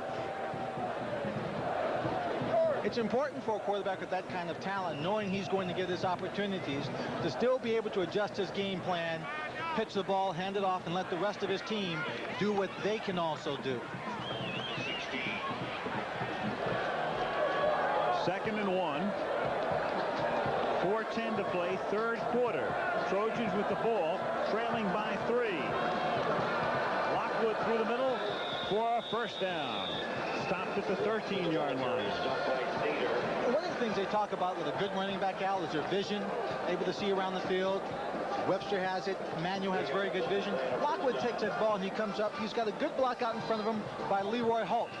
But maybe he lacks that vision because he had a big seam to the outside as he goes through that line. If he reads the block and just takes off right there, he doesn't see it, plows straight ahead, picks up good yardage, but doesn't pick up the big yardage. He did get a first down for them just inside the 13. Option again, pitch back to Emmanuel, who's over 100 yards for the day. He takes it to the 10 with 3.5 minutes left in the third period. I just noticed something that SC is going to have to correct, Al. When they come up to the line of scrimmage and Rodney Peete is calling an audible, and that audible is the option, Aaron Emmanuel backs up from that I formation, takes a couple of steps to readjust himself to make sure he gets the proper depth by alignment. He is going to have to just stay in that position and on his first step get the ground he needs for that proper alignment. A good defensive unit's going to see that, and then key right there. Watch him back up on the option. Yep, exactly. Draw to Emmanuel. Room inside the 5. Touchdown.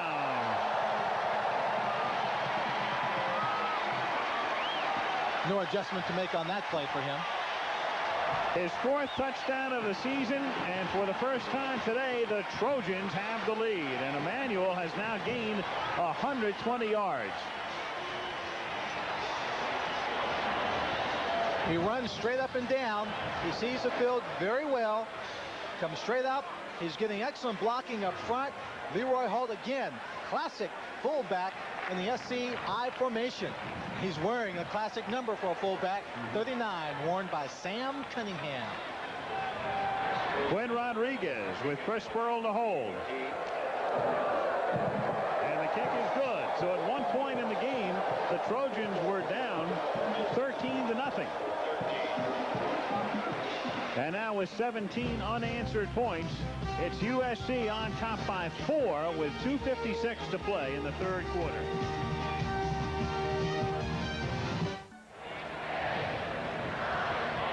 The USC Trojans have battled from behind, on top now by a score of 17-13. Quinn Rodriguez to kick off. And into the hands of Scott. 40 into USC territory, and a great run back by Kevin Scott. USC wanted to kick the ball away from Alan Grant. They've done that all day, and now they get burned by Scott, who, as you'll recall, lost yardage on his last kickoff return, so he atones here.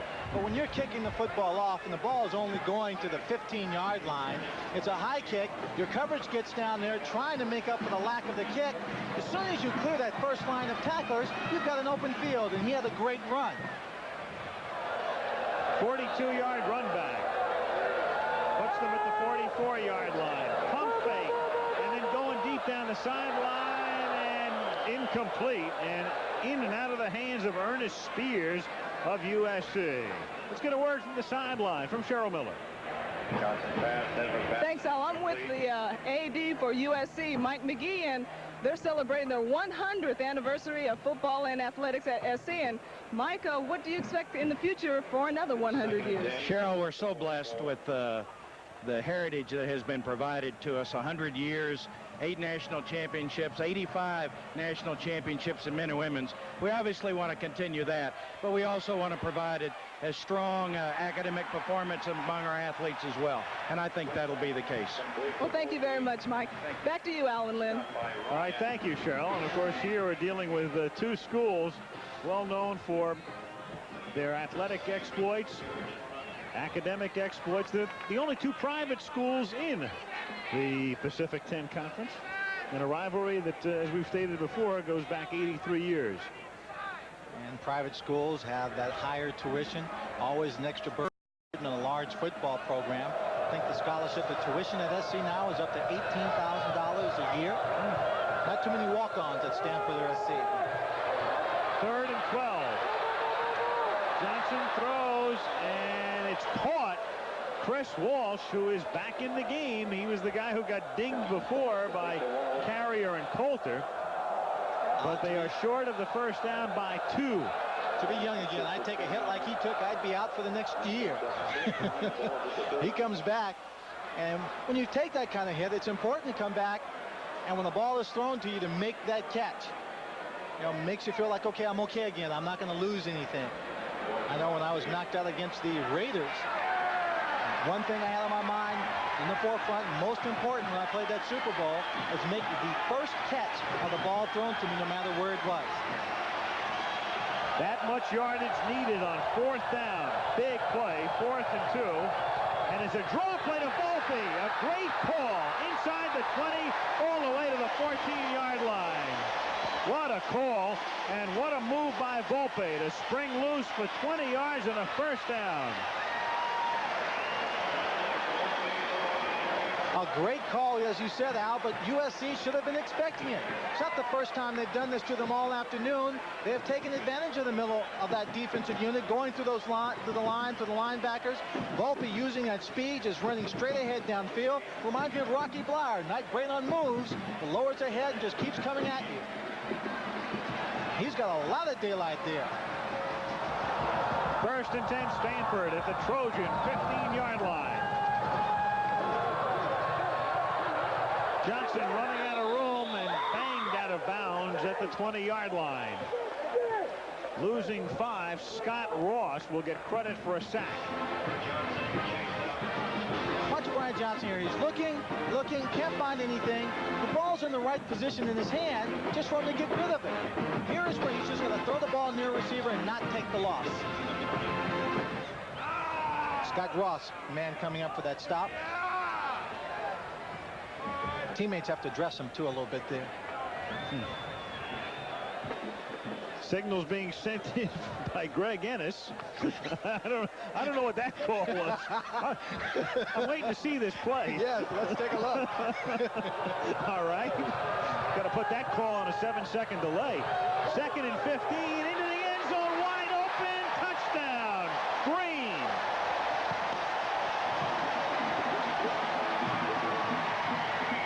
Henry Green, 19 yards, beats Ernest Spears, and the Cardinal have taken the lead again. 20 seconds to go in the third period. They call a deep play. He comes into the outside, the receiver comes inside, then takes him outside man-to-man coverage, and he just shook him out of his shorts. Excellent play. Brian Johnson standing strong in the pocket. The ball perfectly thrown. Extra point by Hopkins is good, so that's what that call by Ennis was, huh? Yeah, that was it. Whatever it was, it worked at perfection. Wide open receiver. Stanford marches down the field. And after SC had scored 17 unanswered points, Stanford comes back. They lead 20-17.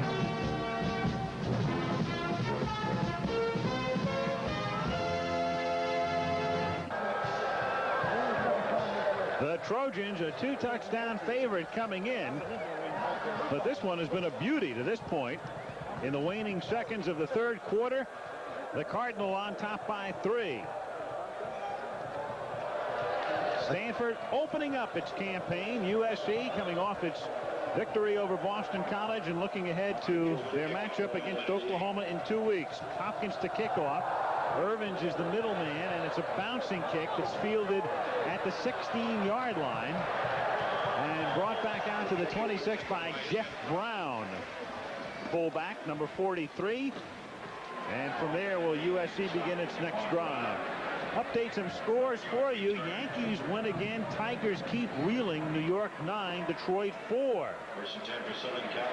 And the Red Sox on top in the East, now by 3.5 as they shut Cleveland out 6-0.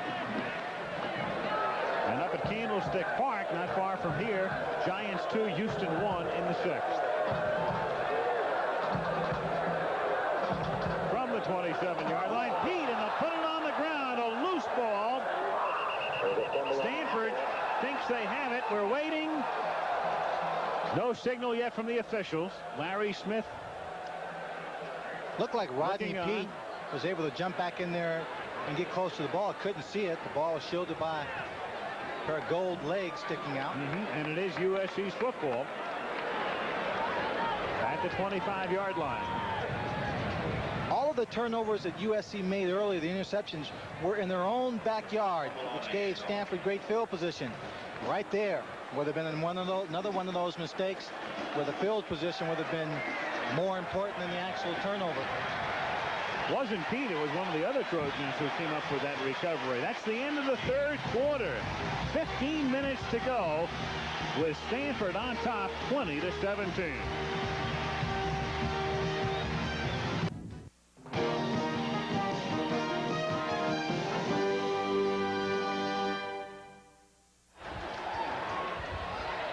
USC spreading it around a bit, but Emmanuel's been their main man through 3 quarters with 118 yards on the ground. We start the fourth quarter at Stanford. Al Michaels, Lynn Swan with you. Cheryl Miller on the sidelines. And USC on 2nd down and 12 with Rodney Pete rolling and coming to the near side and taken out of bounds at the 30-yard line. It'll be 3rd and 7.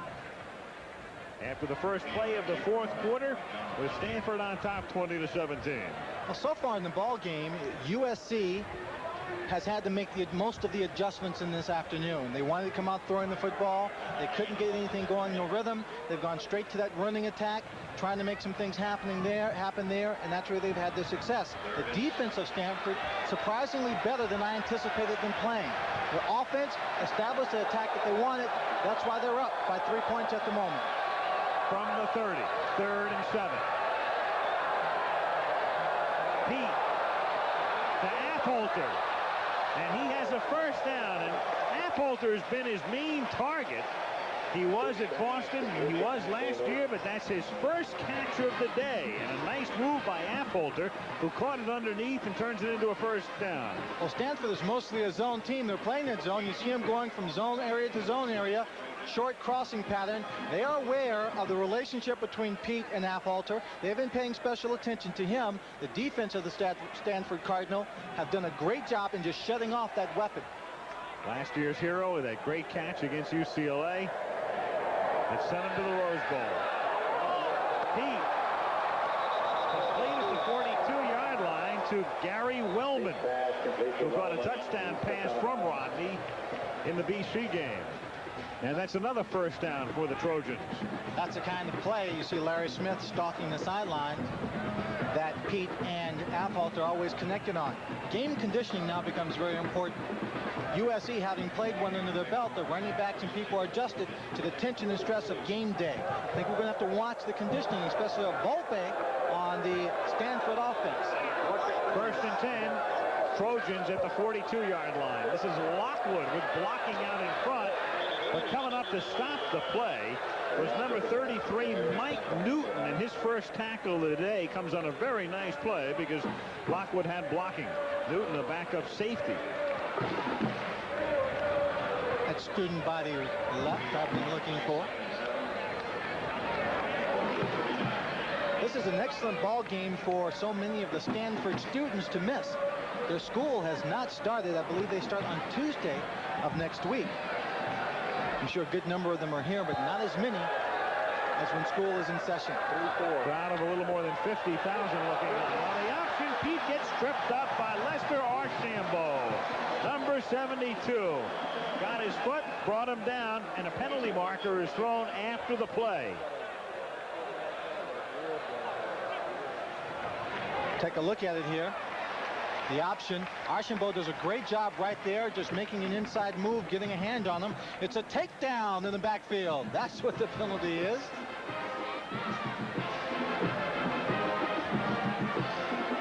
Rob Hinckley is the man, number 43. He just grabbed Aaron Emanuel and took him down like it was WrestleMania. Holding on the defense. First down. If you only had eyes in the back of your head to see what number 72 Lester Archambault was doing, making a great play, and that was number 39 Rob Englehart who came in there and slammed down Aaron Emanuel. So the penalty is a costly one. It takes it down to the 29-yard line. A minute and a half into the fourth quarter. USC driving. They trail by 3 from the 29-yard line. The fullback is Holt, going nowhere. Number 95, Jono Tunney, Jr. from Mill Valley up in Marin County, makes the tackle. Tony is doing a nice job. No gain on the play. Great inside move, quick move. One of the problems I think John Guerrero is going to have consistently at 320 pounds is every time he faces a quicker defensive lineman on that side, someone who can just make the fast move parallel to the line of scrimmage and get by him. Second and 10. Pete flipping it to Irving. Gain of about 4. Very dangerous, Al. Very, very dangerous play executed by SC that time. They're running the option into the short side of the field. They can't string it out. That means that back has to turn upfield faster. That means the people covering the option don't have to go as far because the boundary is their ally. He almost pitched that to a Stanford player. That's how close they were.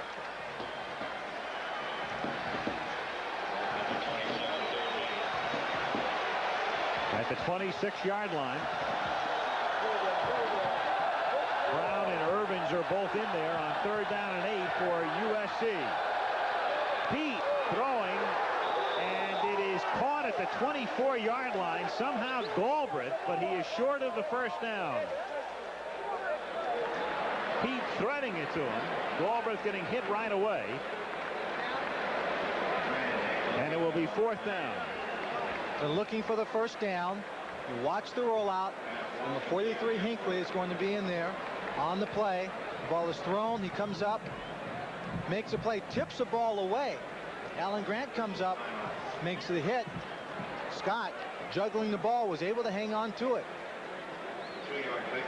You see it again from the low angle. Right there, his tip, juggles, and he falls down on the football. May have knocked the wind out of him. And he is still down, and when play resumes, it will be 4th down. 4th and 5 for the Trojans at the 24-yard line.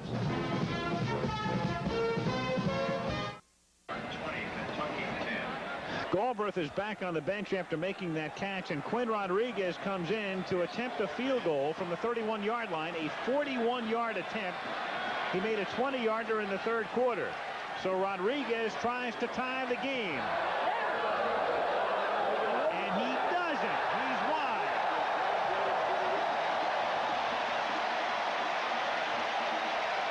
Wide to the right. And the Trojans still trail by 3. While we were in break, I told you this could be a kicker's football game. Winning it in the last seconds, or maybe winning it or losing it early by a missed field goal. Not wide by much. Got a little hook on it.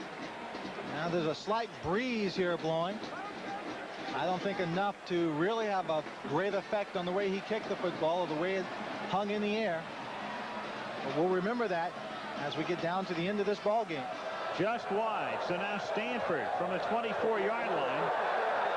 Moving straight ahead out to the 31-yard line goes Volpe. John Volpe, who started the day running on Stanford's first 3 plays of the game, and he's been the guy whose number has been called almost every time they've had a running play today. There it is, 19 rushes, 91 yards. And all of that straight down the field. Not a lot of moves in this man.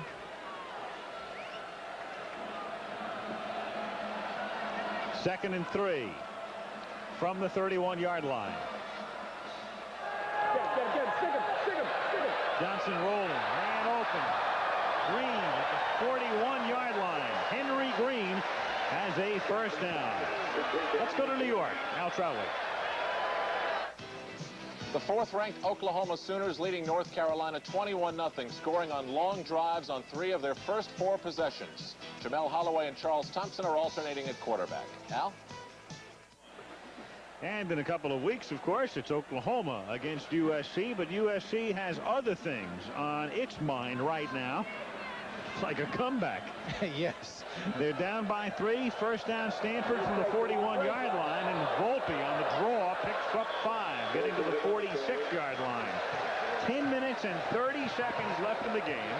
Stanford leading 20-17 on a gorgeous day. Temperature in the mid-70s, bright blue, clear skies, as always, on the San Francisco Peninsula in Palo Alto. Well, the Stanford team making a statement that they are for real, not just putting together one good first quarter and unable to do anything after that. Doing a good job here in the 4th period, pushing the ball down the field, getting the lead back, and now they're on another good drive. 2nd and 5, and it's batted incomplete. Intended for Charlie Young, number 28.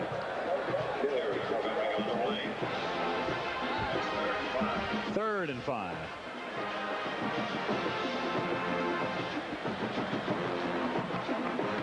Ohio State now leads by 17. John Cooper having taken over there after he left Arizona State. And Larry Smith is a man who left Arizona 2 years ago. And basically he signed a letter of intent with USC. Half the people he tried to recruit to Arizona State were playing for the Trojans. To Arizona, including Rodney Peete. Arizona, yes. 3rd and 5. Johnson escapes and gets the first down. A big, big play by Brian Johnson, who turns a sack into a first down, and Stanford maintains possession of the football. Brian Johnson solidifying his hold on the starting quarterback role. Looks downfield, doesn't find anyone, feels that pressure, takes off. Extraordinary leader. They say that when he gets in the huddle and things aren't going right, You've got that veteran line, having played 5 years together, and they're kind of talking between themselves. Brian Johnson steps in there, tells him to shut up and listen to what he has to say. 1st and 10, Stanford from the 46-yard line. And Johnson to Volpe at the 41. Kind of funny when this game began, talking about the two quarterbacks. One, Pete, a Heisman Trophy candidate. The other, Johnson, barely winning the starting job. Yet there are some similarities between the two. We talked about Pete and the type of baseball player he is. Johnson plays on Stanford's baseball team, and all they've done is won the College World Series 2 years in a row. And their coach going over to Seoul to coach the Olympic team there, baseball team. Mark Marquis. I think there may have been less competition for the job than they're always letting on. 2nd and 6. And he's able to throw it away to avoid the sack. The reason why I say that is because after this young man, I said this earlier, took over the starting range in the 5th game of the season, 1987, he did a great job. They won 5 games. They lost 2. They didn't have Brad Muster. And he was an excellent leader for this ball club. I think, as we take a look at this last play, the reason why they're saying there's so much competition, they're trying to keep things low-key for this young man. They don't want to put the pressure on him. That way he's able to go out and not worry about his job, not worry about the push and how good he is. And Jack Oweh is a smart coach that way. 3rd and 6. Threading the needle, but the ball coming loose. And still it will be ruled a possession for Stanford to Batson. No fumble. The play was simply whistle dead. It's a 1st down. You see Hartzyker coming in there on the pressure on the backside, but the ball is already away. Didn't affect his pass whatsoever. Number 2, Chris Hale, the man who makes a stop. But there was a ball that was caught. He had control. He hits the ground, and in college football, the play is over at that point right there. It's a catch. The Cardinal at the Trojan 25-yard line. 1st and 10. Too high. The rush was on that time. Intended for Henry Green. Michael Williams put the pressure on from his outside linebacker spot. 2nd down and 10. Well, that time Brian Johnson gets the ball away as he did before under pressure. The receiver not open downfield, so he doesn't take the sack and the loss of yards. They're in good field position at this moment. Field goal range. I wonder what that play was called. Well, the last time we saw Ennis, he was signaling in a touchdown pass. 2nd and 10. Draw to Volpe. Flag is thrown. He gets to the 21-yard line. And as you've heard so many times before, that flag was thrown in the area where they normally call holding. I'm waiting for the first time that flag is thrown and it's not holding. Well, here's one, but it may be holding against the defense, not necessarily the offense. They signaled it against SC, I think, initially.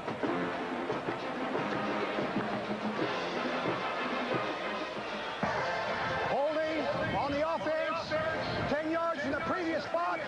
Still 2nd down. So it's 2nd down at the 35-yard line. Let's see if we can pick it up on the replay. Take a look. Maybe it was Andy Sinclair, the center. See him right there. He's going up there against number 92, Gibson. He's got him there. Sort of takedown. He's got that outside arm in there. It's hard to tell. 2nd and 20 from the 35-yard line. Too tall.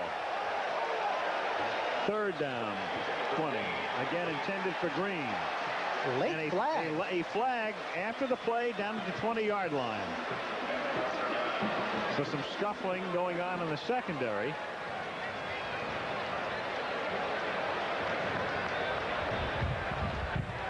And too many players on the field? Yep, the call will go against USC. 12 players are still out there.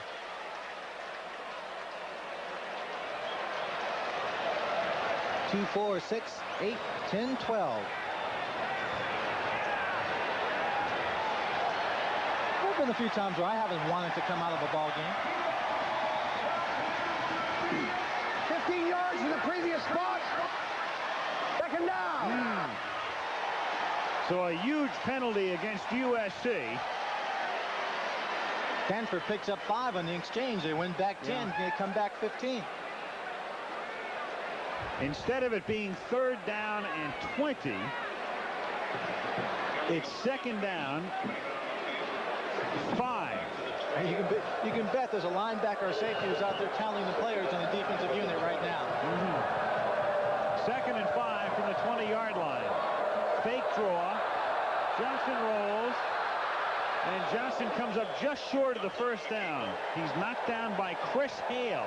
He's got to be careful. He can't run too many plays like that. You see him, he's a little wobbly. More than a little. And Hale pays the price, too. So the official takes a timeout with 7:41 remaining in the 4th quarter. And it's Coulter who is the injured Trojan. Hale comes in and makes the stop, but watch Coulter on the left-hand side. His feet come out from under him. He goes down. A hit by Hale and Johnson. Look like 2 Rams just butting heads. But Hale comes out of it in good shape. It's Coulter who's hurt. Now watch Green's pattern. Here he comes back. Coulter's going to come over. Here's a block. Takes him. It's hard to tell. Hard to tell what he may have hurt on that play.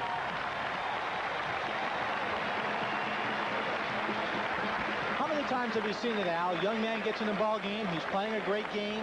His team's coming back.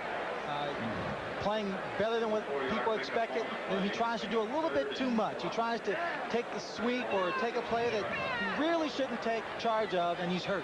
Well, there's the man who will come in, at least for this play. Jason Columbus, the new quarterback, comes in a situation where we have 7:41 to play in the game. The ball is at the 16-yard line. It's 3rd down and 1 at the 16.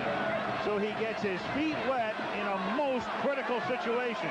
First thing he has to do is make sure he gets that snap coming right off the bench, not having warmed up. Biggest play of the game right here, and he gives it to Volpe, and he gets the 1st down at the 14. So they work on Johnson on the side as Columbus guides them from the 14 now, 1st and 10. You know, Columbus didn't have time to warm up. He comes into this ball game cold off the bench. Critical situation. The right play to call. All he has to do is take the snap and hand it off. Volpe's been running the ball very well straight up the middle. And they pushed it back a little on the spot. They're going to bring the chain out, but still it's a 1st down. They measured it's a 1st down. There's the ankle of Cleveland Coulter, so USC minus one of its 2 main men in the secondary. It's tough enough to be in the ball game and be behind. You see an ice pack on Brian Johnson's neck. To be in a tough ball game like this, trailing with the opposing team going in for the score, then you lose when your stars in the secondary. And even a win here by Stanford if they should hold on. Stanford from the 14-yard line. And again, it's Volpe. Maybe a half yard. Next to nothing, really. 2nd down, 9 or 10 with under 7 minutes now to play. Stanford, with a field goal, would go up by 6, but they've got to be thinking about touchdown at this point. Leading by 3, a touchdown could salt it away the way their defense has been playing. Well, if they score the touchdown, then that puts them up by 10 points. Excuse me, Eric. Yeah, 10 points. Then that means SC would have to come down, score the touchdown, go for 2 to be able to win it by a field goal. If they don't get the extra point, the 2-pointer, they again have to get another touchdown. 2nd and 10 from the 14-yard line. And Columbus with his first pass of the day throws to the 2-yard line, caught there by number 80, Chris Walsh, for a 1st down. So Columbus, looking as if he has played the entire game, looked right, looked off his primary receiver, came back the other way and finds Walsh. I was going to say a big win here by Stanford. I don't know if that balances out losing a guy like Brian Johnson, but we hadn't seen Columbus. He looks right. He does the left. Still looks a little nervous in that pocket, but he puts a zip on the football and gets it in low for the strike. So the first pass of his Stanford career is a big one. Takes him to the 2. First and goal. Clock running 6 minutes.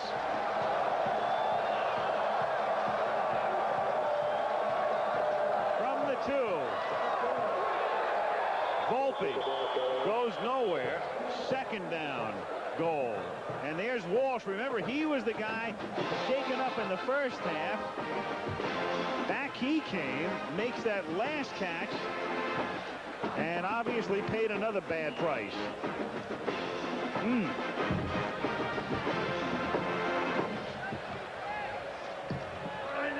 So Walsh, who's had 4 catches today for 52 yards. They work on him on the near side. Second and goal. And Volpe is stopped by Michael Williams for no gain. Third and goal. You always run the risk, Al, as a player. You really want to compete. And you have an injury, something's wrong, and you try and put it behind you. Coaches are always telling you to play with some pain. You've got to go out and be determined and look beyond the minor aches and pains of this game. And sometimes a player can make a bad choice. And Chris Walsh took one heck of a hit. And you can always see and feel the problems that you may incur. And you've got to pull somebody out like that. Just keep him on the sideline. He did not look good the way they were keeping his head still on that sideline. Third down and goal from the 3. Columbus on the option. Barely gets back to the line of scrimmage. In fact, he loses a yard. Randy Horde, number 66, gets credit for the tackle. And so the Trojan defense stiffens, and they'll force Stanford to settle for a field goal. And they picked the appropriate time to do it. On the verge of really being pushed out of this ball game. Hold them, stop them. If they kick a field goal, still a touchdown ties it for the Trojans. Hopkins, whose last field goal attempt was deflected. Ennis to hold. 22-yard attempt. They spot it down at the 12, and the kick is no good. And so a major break for the Trojans as they stop them deep, and then this easy field goal, which is little more than an extra point, sails wide to the left. Critical field goals missed. One by USC, one here by Stanford. SC's now got a great chance with 3:44 in the final period of play.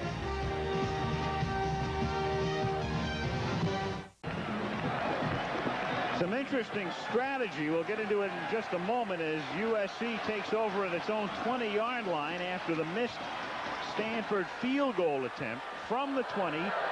First and 10, 3:44 for USC. Each team with all 3 timeouts remaining.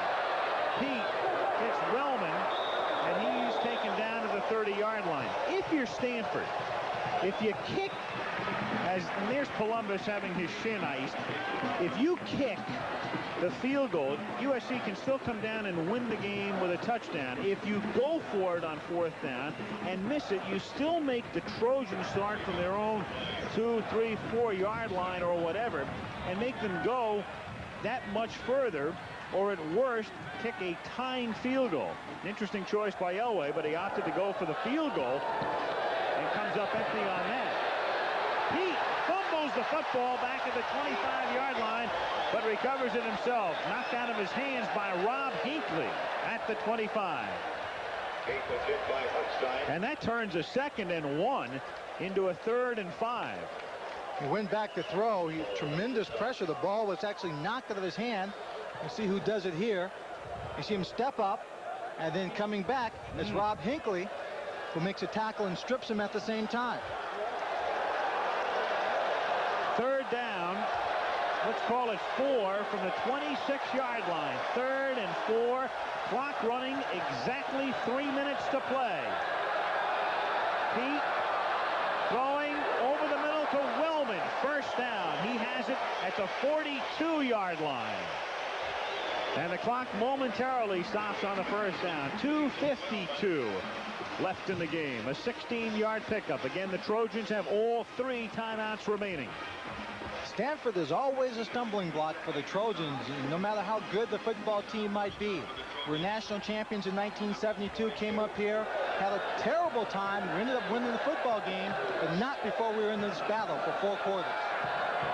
Pete open underneath is Holt, and he takes it into Cardinal territory. He is stopped at the 48-yard line. Very close to a first down. So close, in fact, they may bring the chains in.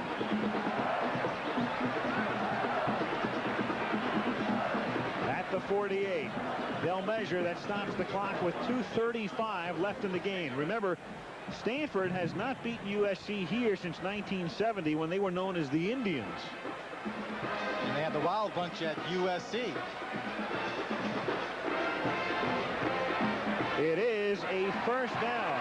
Let's get a report on Chris Walsh from Cheryl Miller. Cheryl? Well, Al, Stanley Scott, the trainer for Stanford, said it was ugly, but all that was wrong with Chris Walsh was that he had a cramp in his butt. It wasn't anything serious. He's fine, and they're ready to get him back on the field. Back to you, Al. That was it? Yep. Get that man some salt. Good direct report. I like that. Yes. First and 10 from the 48-yard line.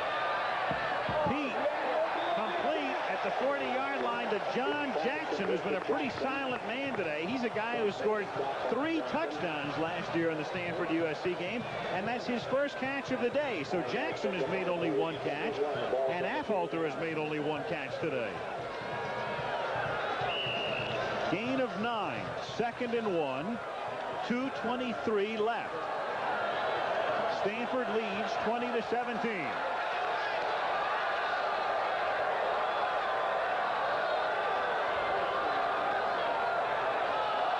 Holt on a draw for big yardage. A first down, taking it to the 27-yard line.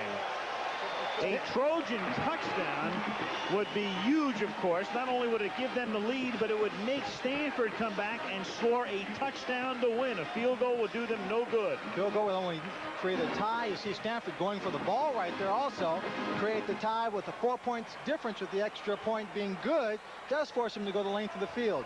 And with Columbus in, we don't know how ready he is to take them the length of the field.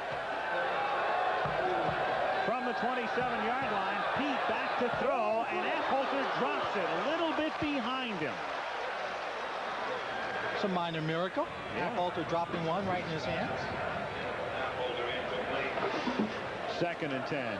Rodney Pete said that if you throw a pass to Affolter, and if it's anywhere we can get a hand on it, it's usually a catch. When Stanford gets the ball back, we'll look at this again. Remember, Columbus was getting his calf iced, and Johnson was knocked out of the game. So it remains to be seen who would guide the Cardinal when they get it back. 2nd down and 10 from the 27-yard line. Pete under pressure, gets it away. It's caught at the 20-yard line. It's ruled a reception at the 20-yard line by John Jackson.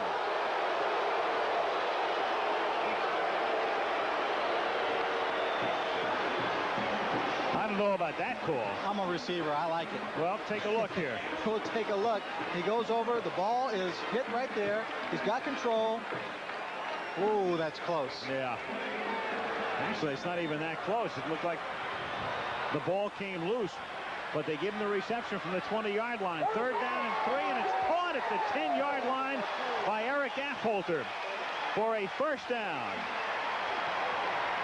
1:25 to play, and USC is going to take a timeout. Very consistent play for the Trojans. Number 2 coming up for the Cardinal. Alan Grant making the stop.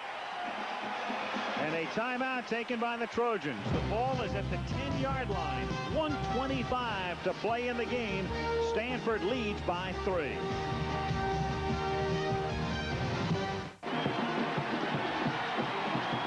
Rodney Pete, all things considered, has not had a great day, but on this drive, he is 6 of 7 for 61 yards, and the 7th was a drop And he has guided them to a 1st and goal, the nose of the ball on the 10-yard line. He fakes it to Lockwood. He goes to the end zone, in the back of the end zone, touchdown, caught by Jackson. And a flag is down at the 15-yard line. There's a marker at the 15.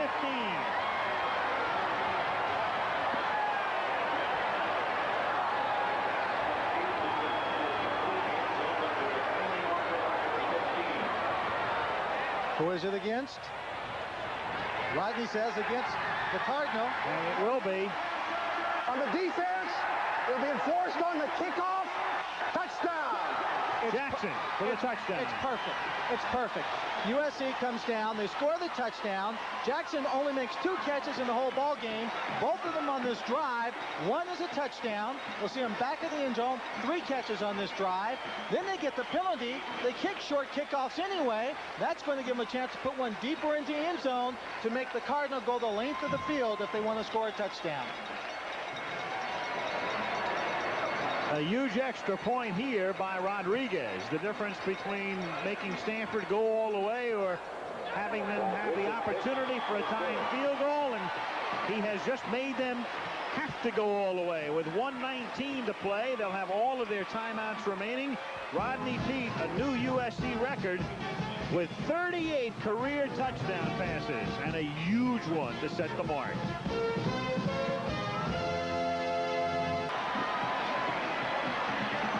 It's been a terrific game. USC has just retaken the lead at 24-20. Johnson still has the ice pack on his neck.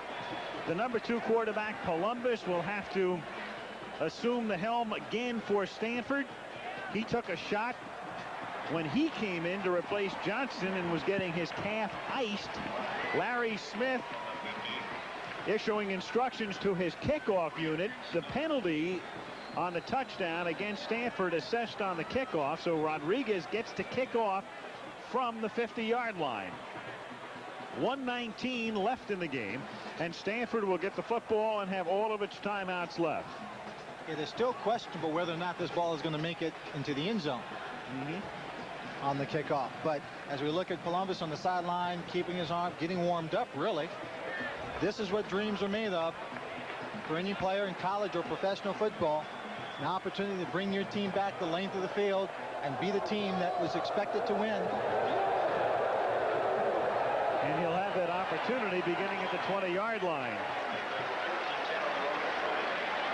USC has other ideas, though. They'd like to say goodbye, Columbus. Oh, yes, So, they would. Here he comes, the man who had a good spring.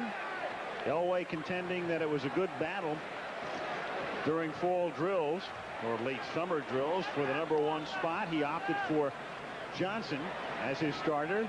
Jack said because of Johnson's experience, and now Columbus, the sophomore out of West Oswego, Oregon, brings the Cardinal up to the 20. They're down by 4. Field goal does them no good. 1:19 to play. They send Young in motion. Columbus has it knocked down at the line of scrimmage by Dan Owens at 6'4", getting his hand up to bat it incomplete. 2nd down, 10. Trojan defense has been putting pressure on the passer off and on all day. It seems that it goes in spurts. They get a good rush, they get a sack, they pressure him, something happens, and they lay back and lay off of him. Right now, they have to keep it on consistently, take the ball, stop their drive, and give it back to their offense. Meanwhile, even though Rodney Peete has not had the best statistical day of his career, keep in mind what he did when the chips were down at the end. That beautiful drive, and the only incomplete pass on the drive was dropped. Columbus drops the football, picks it up back at the 10-yard line, and returns it to the 13. Chris Hartziker gets credit for the tackle, but it's a loss of 7, and it's 3rd down and 17. And therefore, the reason to have Brian Johnson as your starter with his experience, you see one example of it. Young guy coming in, makes those kind of mistakes, anxious, trying to make something happen. He just trips over his own feet. And now Elway has to take a timeout as they'll discuss what to do on 3rd and 17 with 55 seconds left in the game.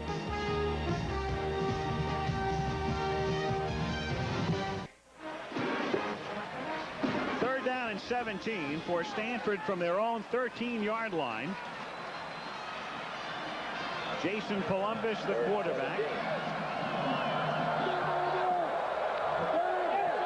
On a roll to his left. Looking for the sideline. Picked off. And that'll wrap it up for USC as Chris Hale intercepts.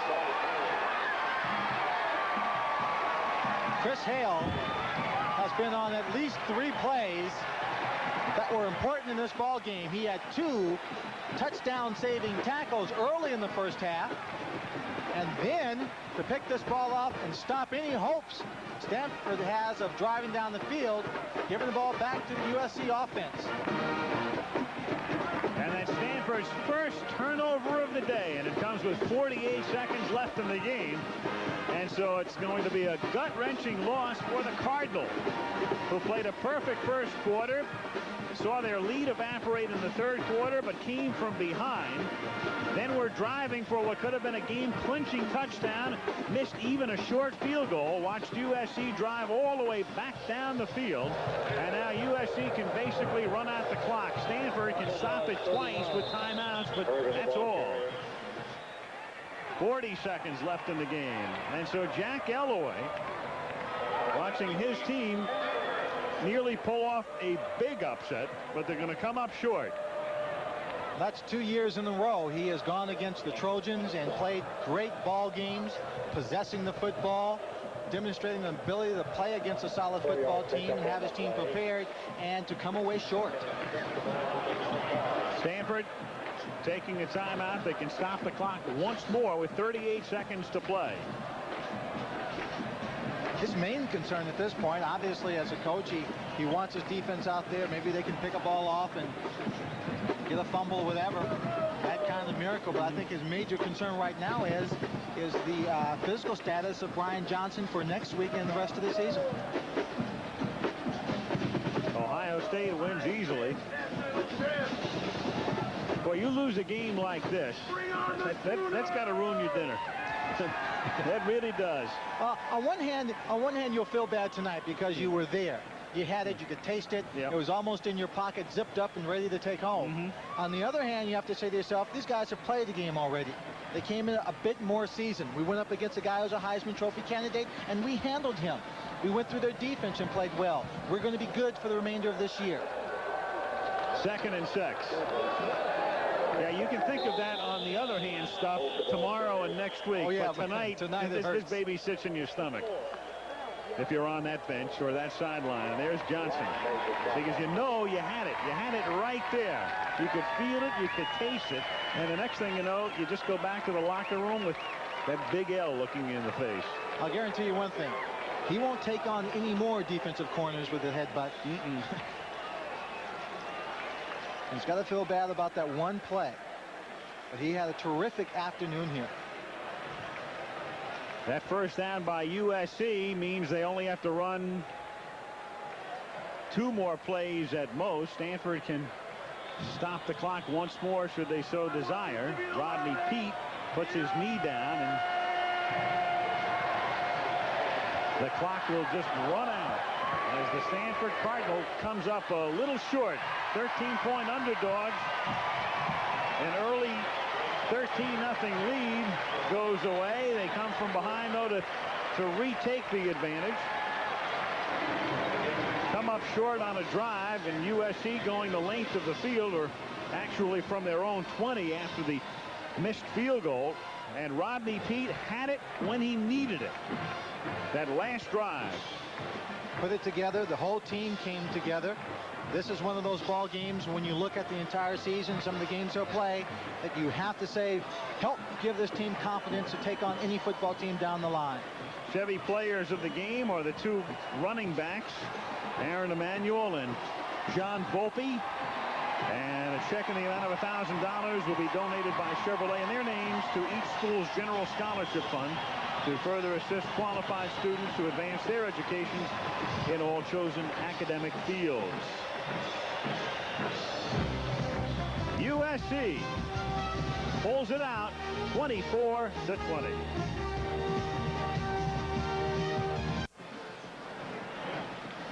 And our thanks to our crew headed by Rob Biner, Ned Simon, boys in the booth, George Hill, and Malibu Kelly Hayes. From Stanford Stadium, Al Michaels along with Lynn Swan, Cheryl Miller saying so long from Palo Alto, where again the final score was USC 24, Stanford 20.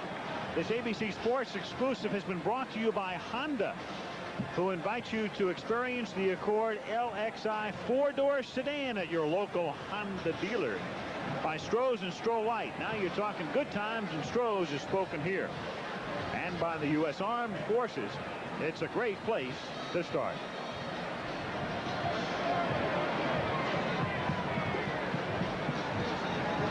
Rodney Peete had it when he needed it on that very last drive.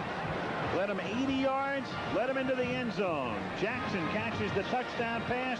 The Trojans pull it out of a hat, 24-20.